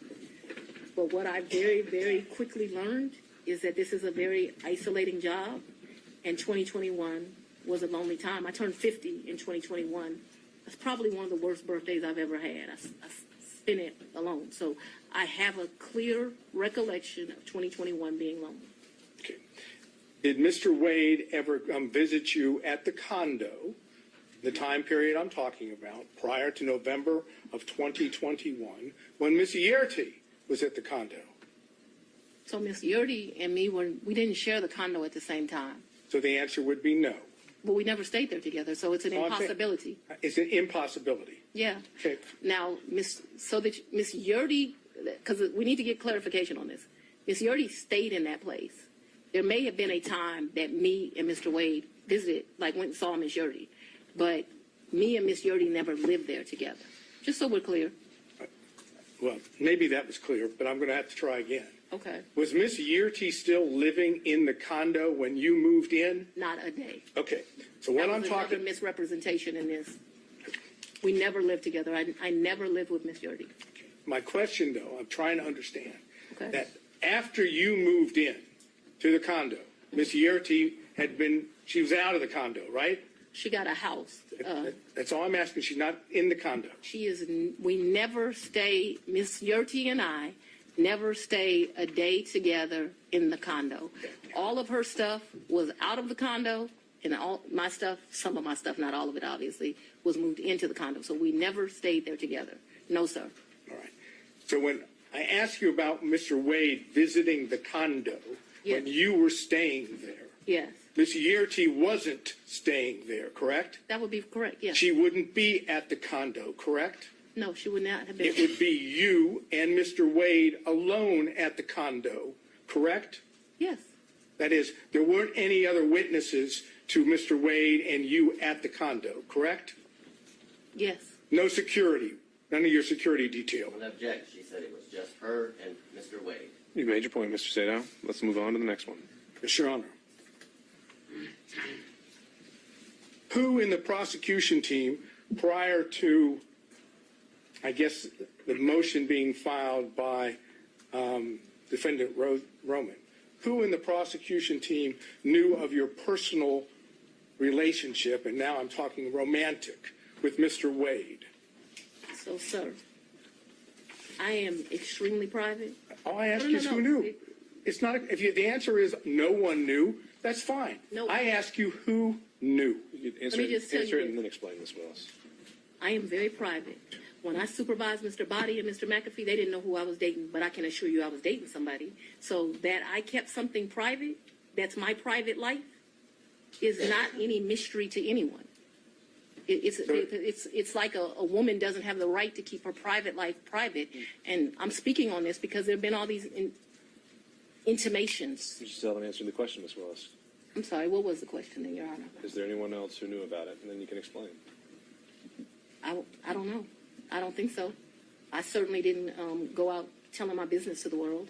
Okay, so, the best of your recollection, you didn't inform anyone on the prosecution team that the individual that you had chosen to lead the prosecution team had a personal relationship with you. So Is that correct? That's inaccurate. Your question is inaccurate. What? Because you stated that the person I chose, we had a personal relationship. So we had a friendship. We have all these distinguishing factors. Remember, when I chose him in November of 21, first of all, let's get this straight. Mr. Wade was not actually my first choice. That's no insult to him. Your Honor, No, it is you because of the way you phrased the question. You said, when I chose him, I didn't inform people of a personal relationship. We have defined personal as romantic. It is an inaccurate way to state the question. Then I will certainly restate it so it is very accurate. Okay, and please do not yell at me. You hired Mr. Wade for the first time on November 1st of 2021, correct? November of 2021, yes, Okay. sir. Your testimony is, whether one accepts it or not, your testimony is that at the time you hired Mr. Wade, there had never been a romantic relationship with Mr. Wade before you hired him, correct? Yes, my testimony is that we were very good friends, but we're talking about sex, so let's just don't. Well, No, I'm not talking about, I'm saying romantic relationship doesn't necessarily have to be just sex. Well, It can I be don't- dating, it can be holding hands, it can be any of those things that one might call romantic. I'm asking you whether or not prior to November 1st of 2021, there was a romantic relationship with Mr. Wade. It's very simple. It's either a yes or a no. I don't consider my relationship with him to be romantic before that. I'm not a hand holder, so no. That's fine. Now, let's move beyond November 1st of 2020, Yeah. 2021, excuse me. If I understand your testimony, there was no romantic relationship with Mr. Wade until early in 2022, whether it be January or February or March, early in 2022, correct? I would say sometime between February and April. Yes, sir. All right. Now I'm asking you about that time period when it became romantic. Yes. Okay? Thank you. Okay. You didn't see the need, if I understand, to tell any of the people on the prosecution team when you had established a romantic relationship with Mr. Wade that the lead prosecutor, that is the man that was basically giving orders to others, was dating or having a romantic relationship with you, correct? I'm going to object to relevance at this point, Your Honor. Mr. Not Sano, relevant. relevance? Just to prove what we're attempting to show that there is an issue on the credibility about the relationship. The failure to have informed anyone on her team that she was having a romantic relationship with the lead prosecutor, I suggest gives rise to that inference. That's the relevance. The inference that The inference that they were concealing this because it was not as it's been characterized to the court, and that in fact it started earlier than what they say. all right, overruled. Mr. Sano. I just want to make sure that we're clear. From at least 2020, me and Mr. Wade were friends. At least that time period. Okay, I'm not talking about. So no. I want to be clear because my credibility is being evaluated here, right? We were friends. We hung out prior to November of 2021. In November of 2021, I hired him. I do not consider our relationship to have become romantic until early of 2022. Because I don't know a date and time, I'm saying sometime between February and April of 2022, and very early April of 2022, because I know that trip that I discussed with you was like the first week of 2022, that the relationship had become romantic. I hope that answered your question, but I can't have it where, we're saying something differently. All right, so you've established the timeline as you put it. The question originally was, at that time, did you tell any other prosecutors on the prosecution? I never tell people at work who I'm dating. All right, Mr. Sano. Okay. Did you take any trips to D.C. with Mr. Wade? Never. Did you take, okay, so do you have no, what I would call personal trips or business trips to D.C. with Mr. Wade? I never went to D.C. with Mr. Wade, personal, business, otherwise, never. Okay, so, I've never been in the District of Columbia with Mr. Wade or Maryland, Virginia, the DMV as they call it. so as I understand it, just to be clear, any trips that you would have taken to see D.C. That was, would not, that was a pretty clear answer. huh? That was a pretty clear answer. No. Asked and answered She just said no. twice. So do you have a variation or something new to bring up? I'll ask it and we'll see. Did you take trips to D.C. that were non-business during the time period that this case or this matter was under investigation? I'm going to object as to relevance as it relates to the matter that we're here before Your Honor today. Well, again, the question already asked is, take personal or business trips. She said, But that was with Personal Mr. or Wade. business? That was with Mr. Wade. This I asked her alone whether she took. okay. What's the relevance? And what would be the relevance of that? I'm trying to understand whether or not we have an ability to show a personal trip in which Mr. Wade is there at the same time. I understand her answer. Okay, I understand her answer, but we have documents, we have records that. Your Honor, I'm going to object to the documents of things that Well, this could be something that's maybe not part of the record yet, but if he has I think there have been other things discussed in this case, and they have evidence that Mr. Wade may have been in D.C. at the same time. If you want to ask about that exact specific date, Mr. Sadon, you can do that. I would reference to the court that that was not asked of Mr. Wade, not anything about any trips to D.C. Sure. And so that's going to limit its merit and impact and on credibility. So, Mr. Sadon, ask the question. So I understand your testimony is you never took a trip to D.C. with Mr. Wade. that's correct. Personal or business? That's correct. Were you ever in D.C. at the same time as Mr. Wade? I was not. On personal or business? No, me and Mr. Wade have not been to D.C. at the same time. However, since Mr. Wade has been on this case, he's been to D.C. Since Mr. Wade has been on to this case, I've been to D.C. What has not happened is we have not been in the District of Columbia at the same time. Now, the only thing I'm not sure about with what you asked me is if I've been to D.C. personally, because I got a lot of personal friends in that area. But I know that I have been to D.C. I did an interview at Howard University. I went to D.C. for that. Seems like I've been to D.C. one other time. Oh, I went to D.C. for the Global Summit. Actually, yeah, those were two separate trips. My next question is based on her opening the door, and therefore I'll just ask it, and Your Honor can decide whether or not it's appropriate. When you went to D.C., did you go to the White House? I did not go to the White House. No. Well, Apparently, I'm going to get the answer anyhow. there you have it. Next question. Okay. You indicated your best recollection was that your relationship with Mr. Wade, the romantic relationship, ended, you left it in August of 2023. That sound right? That's the hard conversation. That's not the. We've covered this. Next question. And you characterized it as a tough conversation, correct? Yes. I'm not going to get into the conversation per You se. should. Well, if he doesn't want to, we won't go there. So, Mr. Sadon, next question. You know, it's kind of hard to say no when you've got that opportunity. But all I'm going to say is, was it pre-indictment in this case? So, We know the timeline that the indictment was delivered. Well, but, actually, and so that we're I'll give you clear, that. the physical relationship ended pre-indictment. And is that when you were talking about the tough conversation? But I'm not sure that the tough conversation didn't happen until after, but the physical relationship. So I'm sure if you ask Mr. Wade, because he's a male, he would say we ended June or July because physical contact ended then. Just in my mind, being a woman, it's over when you have that like hard conversation. I just think women and men think differently.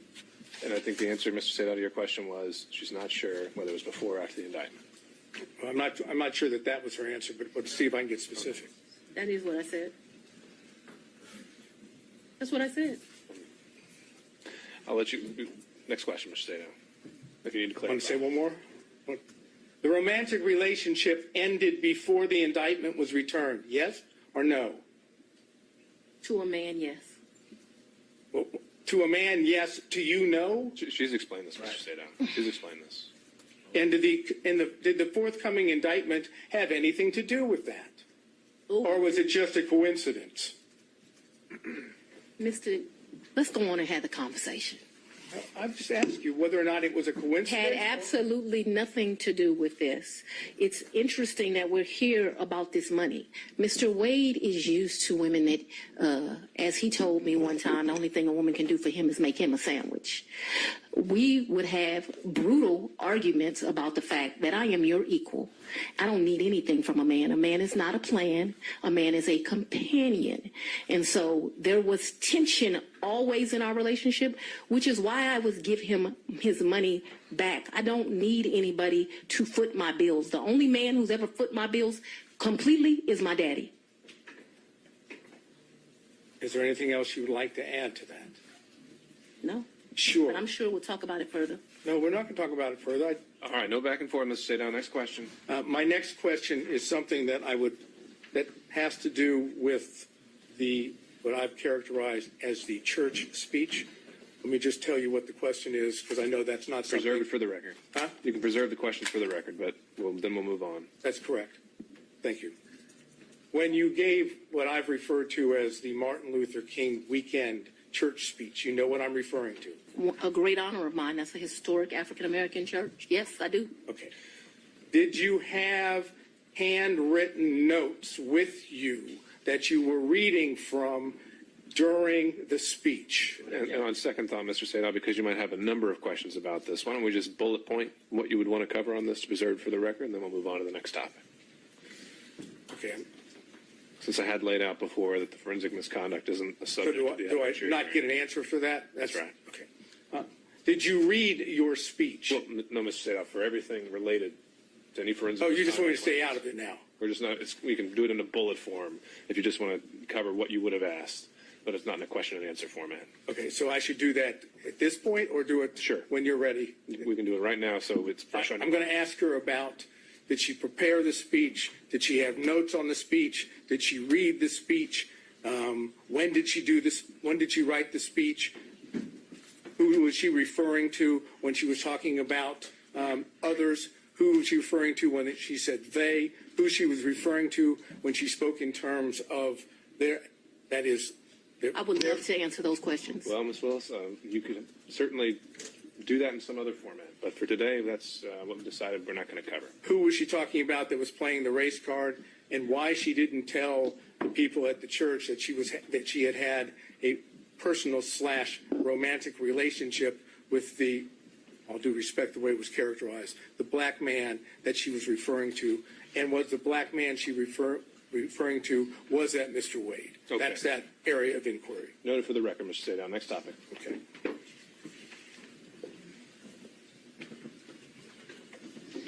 I realize that you've testified that you have no records that with regard to cash payments, Yes. correct? Would your bank records reflect that you withdrew cash from your bank accounts during the time period of 2020, 2021, 2022, or 2023? I'm not asking you, I'm just asking whether they would reflect that you withdrew cash from any of your bank accounts. So the exact amounts? No, just But yeah, that you did. Of course, I withdrew money throughout that time period, throughout my life. I've withdrawn money from the bank. Yes, of course. Talking about cash from, that is, that you go to a Cash, bank right. or you go to an ATM Cash. and you take cash out. Either that way, or you go to Publix and you overpay, or you go to another store and you overpay. So yes, both through that, yes, of course they would reflect that at times. Okay, and so those records, if we had them, would show that, correct? That throughout the course of my life, I took out money. I was very specific. I said Yes, during the course 2020. of that time period, I would have taken money out. Yes, So, do you have a problem with? I absolutely. Yes. You don't want the bank records to be made available for the court and the court I'm alone. going to object as to the relevance, and this has already been addressed earlier as it relates to other records. This is an improper line of questioning.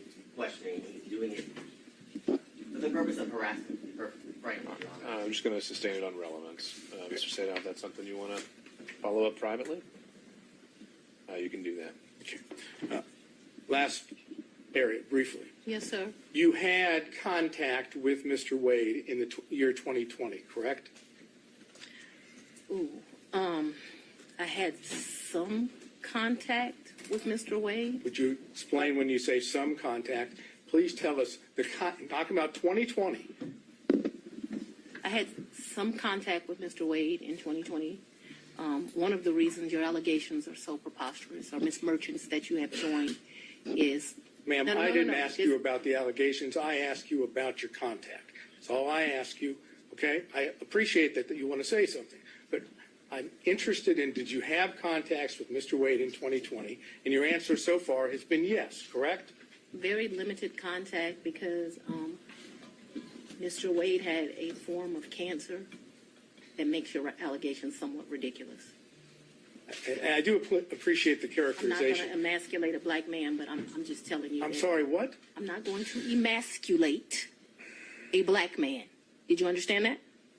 All right, So I don't let's think get we should back on discuss track. further. Mr. Sadov, next question. Trying to, Your Honor. Would you tell us on the occasions in 2020 that you had contact with Mr. Wade? I'm sorry, I thought I had answered that. Yes, sir. There were times in 2020 I had contact, but 2020 was a year I was running for office.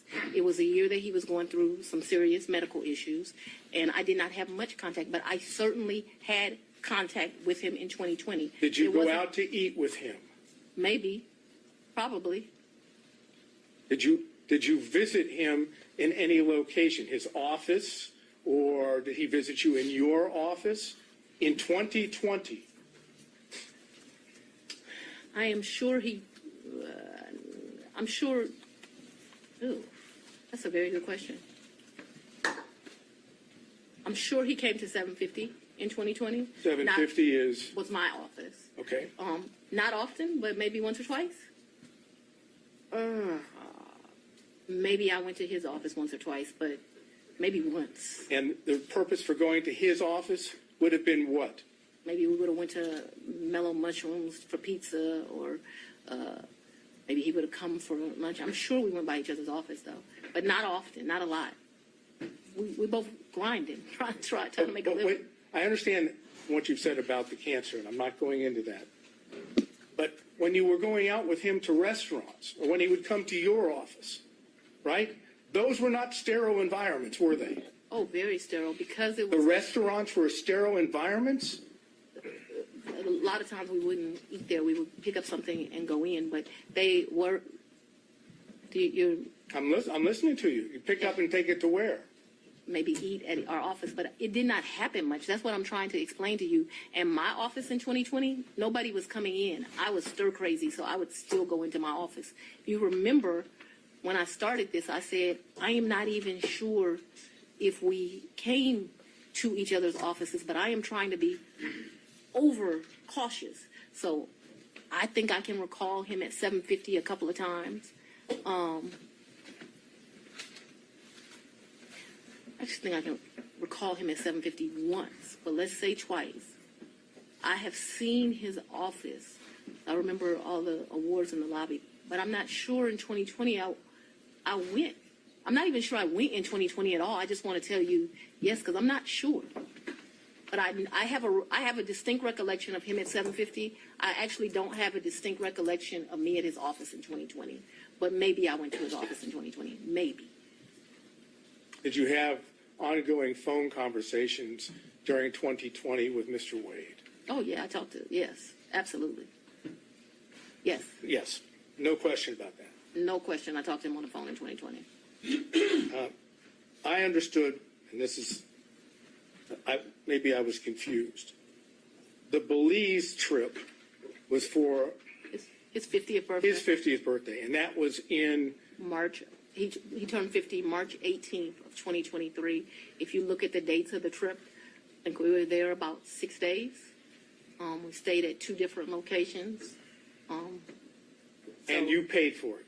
100%. He said, I paid for the hotel, I paid for the flights, I had a birthday luncheon for him, I paid for massages, I paid for everything. And would those payments be reflected on your I paid credit for card? the cash. You paid them in cash? Cabs. I was telling you all the different things. I'm asking you whether or not those payments would be reflected on credit card bills of yours. So there was about $500 that I think is reflected on a debit card. What my recollection is, I took about 4 in cash with me to that. 400 or 4,000? 4,000. But I remember I handed him 2,500, and then the rest was just the money we spent. I probably gave $300 or $400 to this guy who was a taxi driver. He would drive us every day around the 2 or 3 days we went. Took him to eat like it was my trip money. And you had, to be clear, to end this up, the 4,000 that you've just told us. But I didn't give it all to him. Remember, I only gave the 2,500 to him.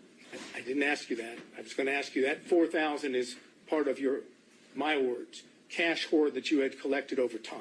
Cash what? Hoard, H-O-R-D-E. Oh, I thought you said something different, sir. No, I'm afraid I wouldn't say that under any circumstances to you or in All court. right, back on track. So hoard, cash hoard. I would not classify it in that way, but I have money at my house. Yes, sir. And the money, when you had money at your house, I'm speaking too loosely. I had money wherever I was staying, so I was not referring to my house in 750. I'm saying I had money wherever I was laying my head. Yes, sir. That was my fault that I wasn't clear. So when you were at what we said the Yerty condo during the time period we've always discussed, that's where you would keep your cash. When I stayed there, yes. Okay, that's all I have. Thank you. All right, I want to see if we can get through a few more defense counsel if possible before breaking for today. Mr. Stockton.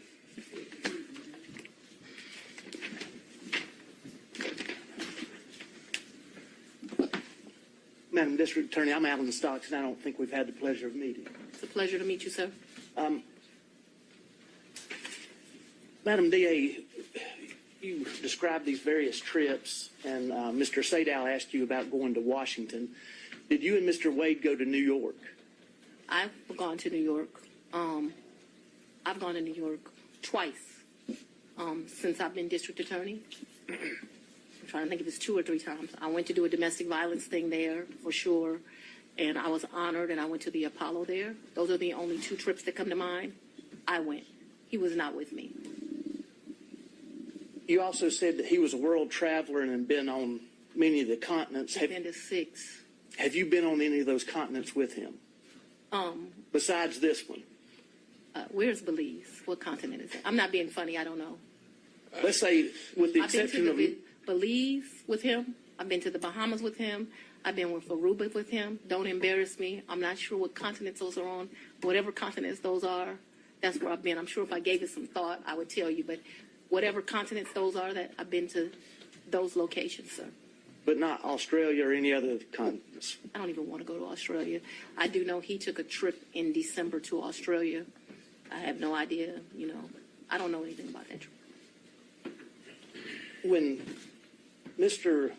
Wade began working with your office, Yes, he had 2 other gentlemen that worked in his firm with him. Is that correct? yes, Terrence Bradley worked for him, and Chris Campbell worked not for him. They worked with each other. Did you understand what their partnership arrangement was? No, Did he ever make you aware of how fees were divided or anything? no. Now, since you have been district attorney, the 2 gentlemen that worked with Mr. Wade and his firm, they also had contracts with your office. Is that correct? I probably had 2. I don't. I don't know if we've covered this through Ms. Willis, but I still don't know what the relevance would be of her testifying to this. But I've had about 10 people. Oh, I'm sorry. Do you want me to answer Let's or figure no? this out. Judge, respectfully, I think based on Mr. Wade's testimony, he had an interest in those contracts. Sure. And then, but how's that been imputed to Ms. Willis? I don't know whether or not she knew she was giving him that benefit. That's what I was trying to explore. Okay. Well, maybe we can start with that question, and then if she doesn't know about it, then the ins and outs of all the contracts wouldn't be quite as relevant. Judge, to lay a foundation for that, though, Let's see where it respectfully, I need takes us. to... Go ahead. The 2 gentlemen that were in Mr. Wade's office, did they have what I think's been referred to as a taint contract? So let me be clear, and I may get the names wrong. When I first became DA, the office was not properly staffed.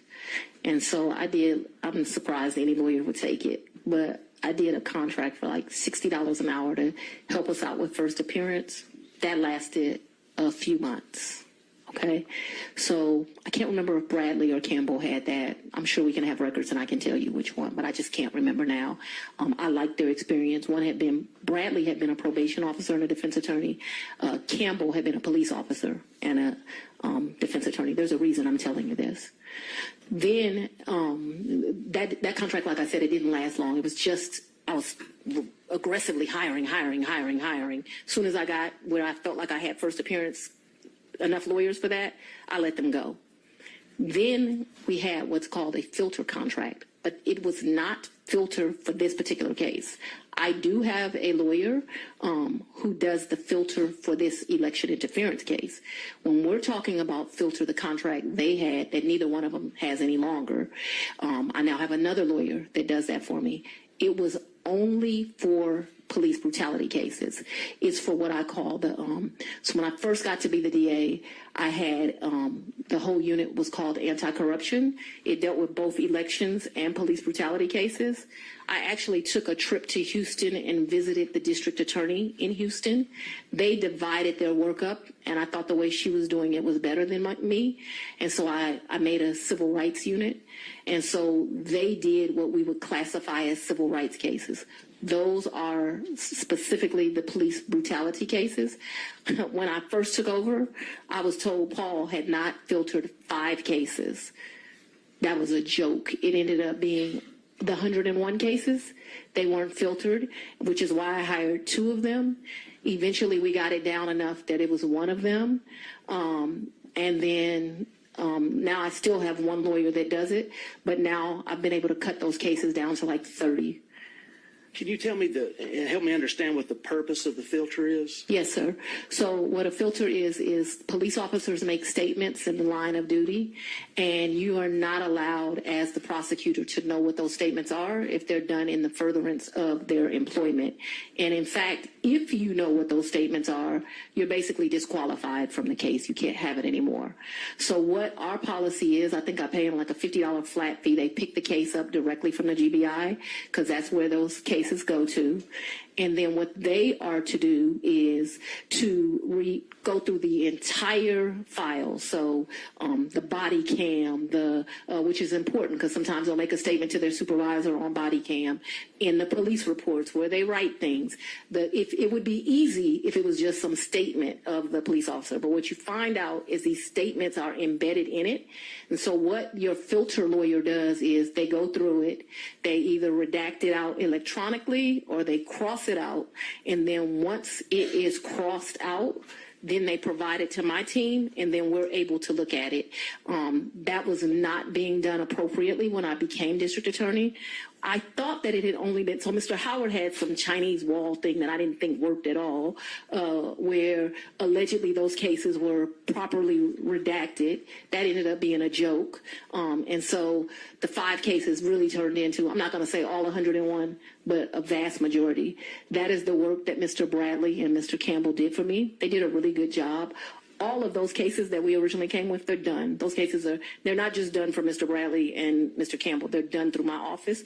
But obviously, life is not stagnant. There have been new police cases. I do have a lawyer that is doing that work now. That doesn't work for me. That's same kind of deal. I have another lawyer that does filtering for this case, completely separate. So in the same private office, you had a filter contract, then you had somebody else handling first appearances and so forth, and then you had a special prosecutor. Is that correct? I'm just not. Ultimately, the answer to your question is yes, but I'm not sure that they did it at the same time. The first appearance contract was either $60 or $90. I don't know really how I convinced them to be able to take that, but I think because it was for such a short amount of time. And then I think I pay my filter lawyers, which I still don't know how I get away with, about $150 an hour. And I want you to understand, the AG pays special prosecutors $1,000 an hour. So I'm a tough negotiator. Paul was paying people up to $375 an hour. I won't pay anyone more than $250 is my max. I have a lot of lawyers for what I have that work at $250, and I cap them every month. You can't go past a certain amount of hours.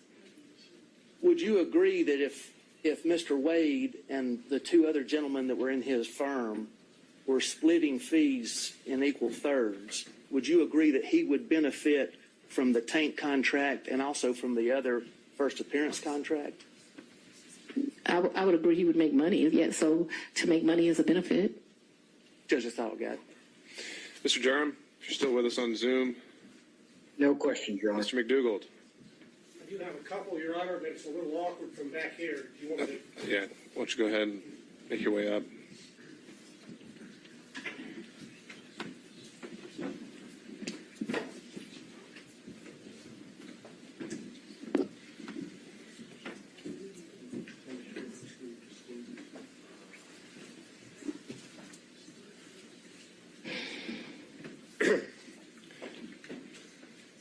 Good afternoon, Ms. Willis. How you doing? I'm very well. How are you, Mr. McDougall? I think this is our first in-person meeting, correct? Second. Second? Well, I apologize for not remembering you more clear. That's quite all right.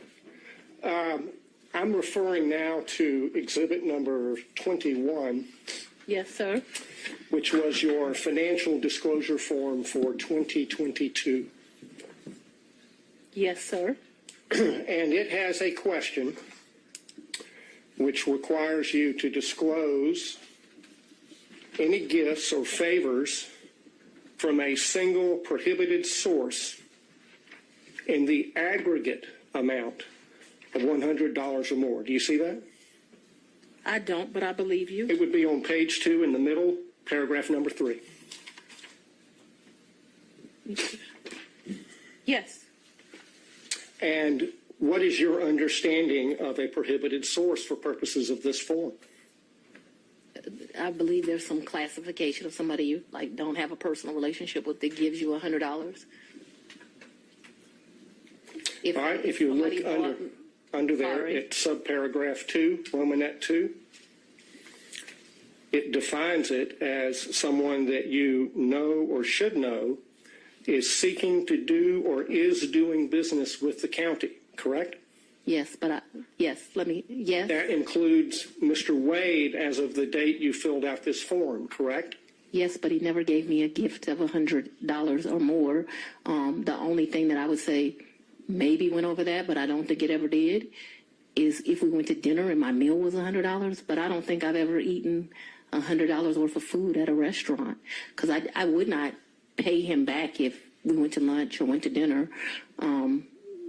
But trips, I paid him back for. You know, I never thought about the money until y'all brought it up, and I would be less than honest that says I was giving him the money back because I was the district attorney.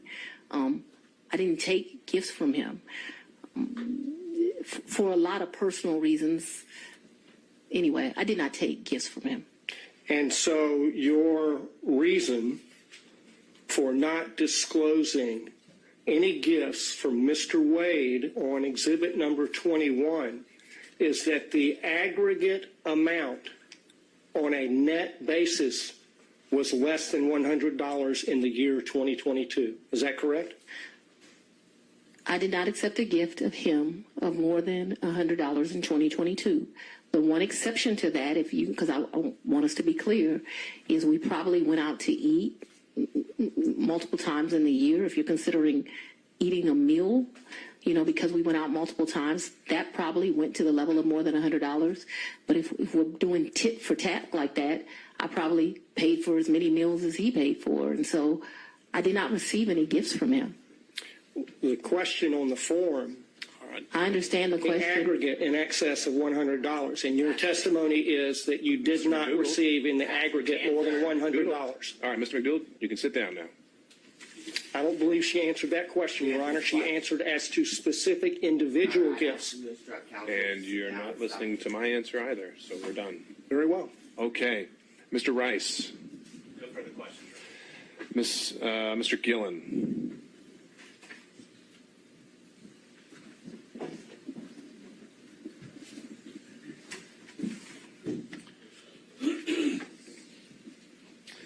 Good afternoon. Good afternoon, sir. A few questions here. I want to. You saw the book here, "Find Me the Votes." That was shown to you, correct? Yes, sir. Your Honor, I would like to just tender this as an exhibit, number 22. Is that your copy? It is All right. What exhibit is that going to be? 22. All right.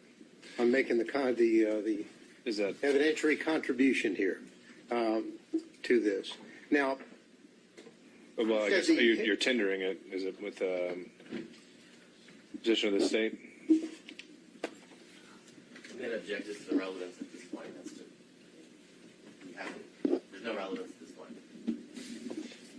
Mr. Gillen, are you using this to confront her with prior statements? yes, Your Honor, and statements that she made concerning her financial situation and laying the foundation for that, and that she gave these interviews to the authors, and so this would document that, and we ask her, get this in the record, ask her questions about it.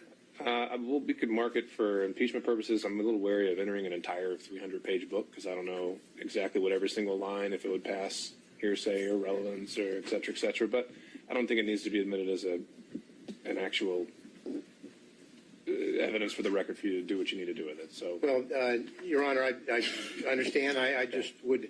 it's marked as again, Exhibit 22, and we'll move from there. Thank you, Your Honor. Now, you were asked a little bit about this book before, correct? I think Mrs.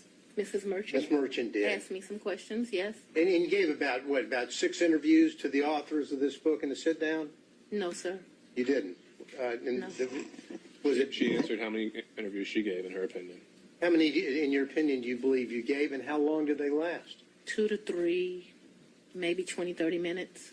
So your testimony is at most, you think that you gave maybe an hour to an hour and a half's interview to the authors of this book? Oh, you mean in total? In total, yeah. Maybe, yeah. Anywhere between, definitely not more than 2-ish hours. Okay. But you also were telling, when they were, the title of the book, of course, is A Hard-Charging Georgia Prosecutor, a Rogue President, and the Plot to Steal American Election. You've seen that. Why is the title of the book relevant, sir? And I had no. And then I'm going to ask her whether or not that was the theme that they gave her when they talked with her. What the thing gave her? What do you mean by that? Well, because they were sat down and they told her why they were there to interview her. And why does that matter? Well, I think it matters because it shows, but they want her to give her version of what her life story is. This is almost a life story of her. So that's why it's relevant. But if the court thinks it's not, then No. It could be relevant to your issue of the forensic misconduct that has been alleged, and maybe some of the motives at play when it comes to forensic misconduct. But I'm not seeing, again, what we're here for today was the relationship and/or any financial elements of it. correct. Well, I think it clearly relevant to the forensic misconduct, also relevant to the personal interest in terms of the finances. I didn't make 10 cents off that book. Pardon me? I didn't make 10 cents off that book. I Didn't didn't ask whether you made any money. Okay, I just. Didn't ask whether you made any money. Do you have any other statements that she hadn't already been confronted with by Ms. Merchant? Well, other than I want to focus on when you were telling them about your financial straits and you're living kind of month to month, that is what your financial status was back in 2018 after your election. Mr. Gannon, we covered that at length, and you're at the end of the line. I'm sorry about that, but we've got to find new ground. Well, let me move on to my point here. So the point is that what you're telling us is that you were in financial straits, but really that your testimony today is you had a cash hoard of maybe up to $10,000 in cash where you laid your head at night so that you would dip out and there would be no record of it, correct? That's not what I'm telling you, sir. That's not at all what I'm telling you. What I'm telling you is that throughout the course of my life, I have always kept cash in my house. That cash has ranged from times, my father would probably be ashamed of this because he would say it should be more. But that cash at times has ranged from $500 to maybe $9,000, and he would be like, that is not what I told you to do. I've always had that amount of money. What I've told you is that when I travel, you do better negotiating when you travel. If you have cash, you go to get the cab. They say, oh, we're going to charge you $300 for the day. Well, I got American cash. Will you take it for $150? And so it's my practice to take money when I travel. We're not talking about a whole lot of money. We're going to the Bahamas. $1,500 in cash is in my pocket, or at the most $2,500. Belize was actually probably the most money I've ever taken. And it was taken because it was a big deal. My 50th birthday sucked. His 50th birthday, it sucked. It was terrible. No. Your Honor, and I'd so like to get back to some questions here. I'm trying to answer it. I think it would help if we. So let's move to the specific yes or no's here. Have you told us today that you would keep a cash hoard in your residence up to about $9,000? Yes or no? And throughout the course of my adult life. And so let's even be more specific than that. Probably from the time. Your Honor, I'm only asking for yes or no rather than speech. And we have already covered this, so I But need to get to that point. I know you're laying the foundation, but it's already been laid. So Yes. The filibuster is here. I'm trying to move through the filibuster. Yeah, but we're not talking about a lot of, and so it could be $2,000. It could be $1,500. It could be $7,500. It just depends on what you're doing at that time. What I'm telling you is when I traveled, I took cash.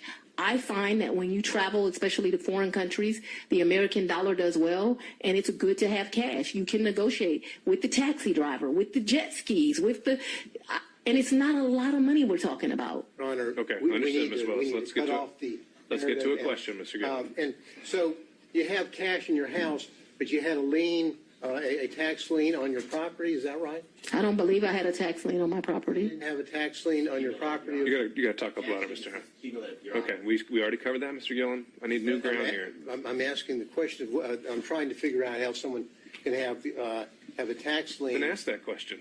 but not use the money that they allegedly said they have. Well, I think Ms. Merchant asked that exact same question. She said she didn't use the money to pay her tax lien. So what's your question that's new? So I was going to build on that to say, No more building. It's already built.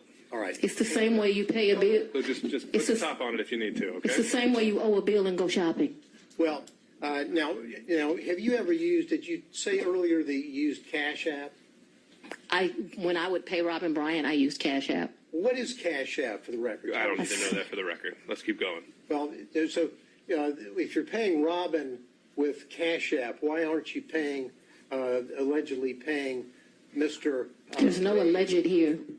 Why aren't you paying allegedly Mr. Wade with Cash App? I don't think Mr. Wade does Cash App.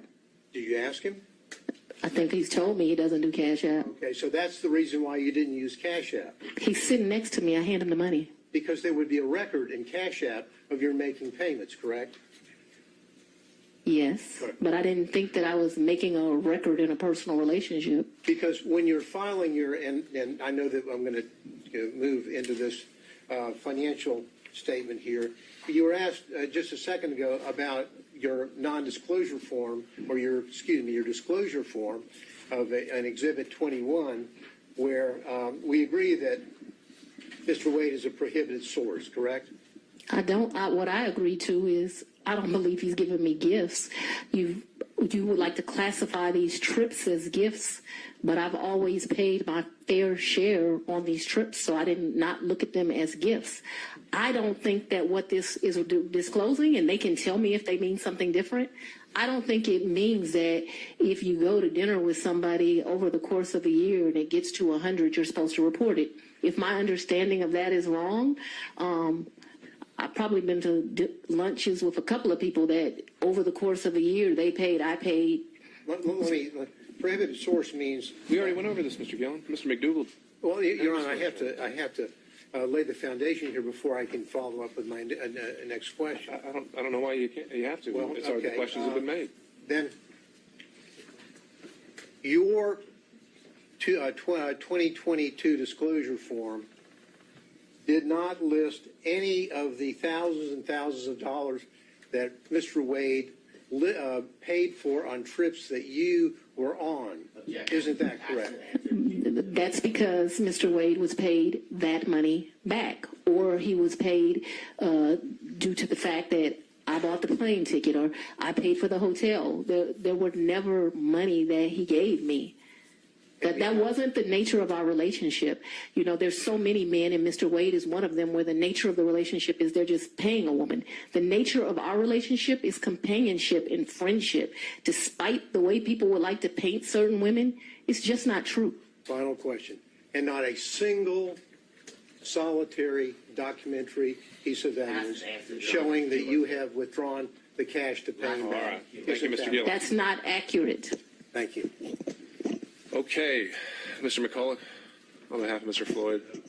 All right, and Mr. Cromwell on behalf of Ms. Latham.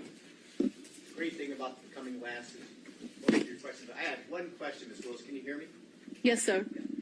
In the time period between February of 2021 and January of 2022, while you were staying at the Yurdi condo, did your father ever come and visit you during that time period at the Yurdi condo?